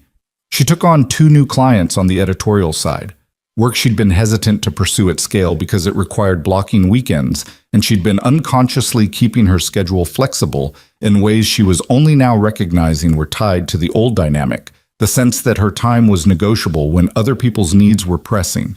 She stopped doing that. She blocked the weekends she needed. She raised her rates, something she'd been told to do by everyone who knew her work and had been delaying without a reason she could clearly articulate, and discovered, as people usually do when they raise their rates, that the clients who mattered stayed, and the clients who'd been treating her as a discount service found other options. Logan watched this happen with the satisfaction of someone seeing a load-bearing structure settle into its correct position. He didn't say much about it. Emma didn't need commentary. She needed room. But she knew he was watching, and that mattered in the way that being witnessed by the right person matters. His own life continued in its shape, adjusted. He still woke at 6:15. He still made coffee and listened to Mia's morning narrations. He still did the work that required precision and patience and the particular satisfaction of a problem solved in the terms the problem had set. He still called his mother on Sundays. He still texted Derek memes at irregular hours. But the apartment felt different now. Not physically. The same curtain rod he'd been meaning to replace. The same east-facing windows. The same slight depression in the left couch cushion. But the quality of the evenings had changed. The specific weight of the nighttime silence had changed. It wasn't that Emma was always there. She had her own apartment, her own space. They were careful about that, about not collapsing the distance between them so fast that neither of them had room to breathe. But the silence was different when it was elected rather than the only available option. One evening in late May, a Tuesday, because it had started on a Tuesday, Logan was on the couch after Mia went to bed, a book open on his knee that he wasn't reading, when his phone buzzed. "Emma, can I come over?" He looked at the text. He thought about 11 months ago, the first time she'd knocked on this door. The dress, the mascara, the clutch purse held in both hands, asking if she could stay because she didn't want to be in her own apartment. How much he hadn't understood yet about what it meant that she'd come here instead of anywhere else. "Logan, yeah, door's open." She came in 2 minutes later in what were clearly pajamas, the oversized shirt and the fleece pants that she'd started keeping at his place because it was easier, which had been a negotiation neither of them had explicitly had, but which had resolved itself through repeated practical logic. She had her own coffee mug now in his cabinet. This had also happened gradually and without announcement, and was, he'd decided, one of the better developments of the spring. She sat beside him on the couch, not in the armchair where she used to sit, beside him in the space that had become hers by accumulation. "Good day or bad day?" he asked. "Medium," she said. "The good kind of medium. Nothing wrong, just full." She looked at the open book on his knee. "What are you reading?" "I haven't gotten very far," he admitted. "Why?" "I was thinking." "About what?" He considered it. The book. The couch. The monitor on the kitchen counter. Mia's breathing even and slow. Emma beside him in her pajamas. No performance, no management, just herself in his living room on a Tuesday night. "About how different everything looks from inside it versus from the outside," he said. She looked at him. "What do you mean?" "From the outside," he said, "this is a pretty ordinary Tuesday. Man on couch, bookie's not reading, kid asleep." He paused. "From the inside, it's completely different from what any Tuesday looked like a year ago." Emma was quiet for a moment. She tucked her feet under her on the couch, the way she did when she was settling in. "Better or worse?" she said. She said it lightly, like she wasn't entirely sure she needed the answer. "Better," he said, without qualification. She leaned her head against his shoulder. He put the book on the coffee table. Outside, East Nashville was doing its late evening thing. Traffic on Gallatin tapering off, the building settling into its nighttime sounds, the particular quiet of a spring night through windows that were cracked just enough to let the air through. This was not the version of his life he'd planned, but then the life he'd planned hadn't made it. It had ended in a hollow apartment in Germantown and a 14-month-old in a car seat and a drive across the city to a building on Lillian Avenue where the rent was manageable, and a photography teacher 2 years younger than him had moved into the apartment across the hall and talked to him for 40 minutes in a room full of boxes about what it means to build something real. There are things in life you can calculate and things you can't. Logan had spent a long time believing that the things you couldn't calculate were the ones to protect yourself from. He'd been wrong about that. The uncalculable things were not the dangerous things. They were just the ones that required you to show up without knowing the outcome, and show up anyway, and trust the structure to hold. It held. Mia was 3 years old and had strong opinions about pasta timing and drew pictures labeled cat of things that did not resemble cats, and had told him on a Thursday morning 2 weeks ago with the absolute conviction of someone delivering settled truth. "Emma is our Emma now, Daddy." Logan had looked at his daughter across the breakfast table and said, "Yeah, Bug, she is." And Mia had gone back to her cereal as though the matter had been open and was now closed, which in her view it probably had been and was. He thought about what it takes to love someone, not the feeling. Feelings are easy, feelings arrive without being invited. But the decision beneath the feeling, the daily chosen thing, the willingness to be known by someone, actually known, not the version of yourself you've curated or the role you've assigned yourself, and to know them back in all the ways that means, including the ways that are inconvenient. He thought about Emma's hand on the table at the restaurant, her voice in the corridor at the party. The Tuesday night she knocked on his door in a dress that had been chosen to impress people she didn't like, and stood in his hallway and asked if she could stay. He thought about the 12 feet between their two doors, how it had taken 11 months and 2 separate family events, and a man named Grant Whitmore, and one honest conversation in a parking garage to understand that 12 feet was not a distance. It was a choice, made and remade every day, to be close to someone rather than safe. Safety, he'd learned, was overrated as an endpoint. It was a good foundation, yes. It was necessary. You built on it, not toward it. You built toward this: a Tuesday night, a couch, a book he wasn't reading, and a woman leaning her head on his shoulder while the city went about its business outside the east-facing windows of a third-floor apartment in East Nashville, where 2 years ago everything had fallen apart and something better had been, quietly, being constructed ever since. He'd thought, when Rachel left, that he was starting over. He hadn't been starting over. He'd been starting. The building was still going up.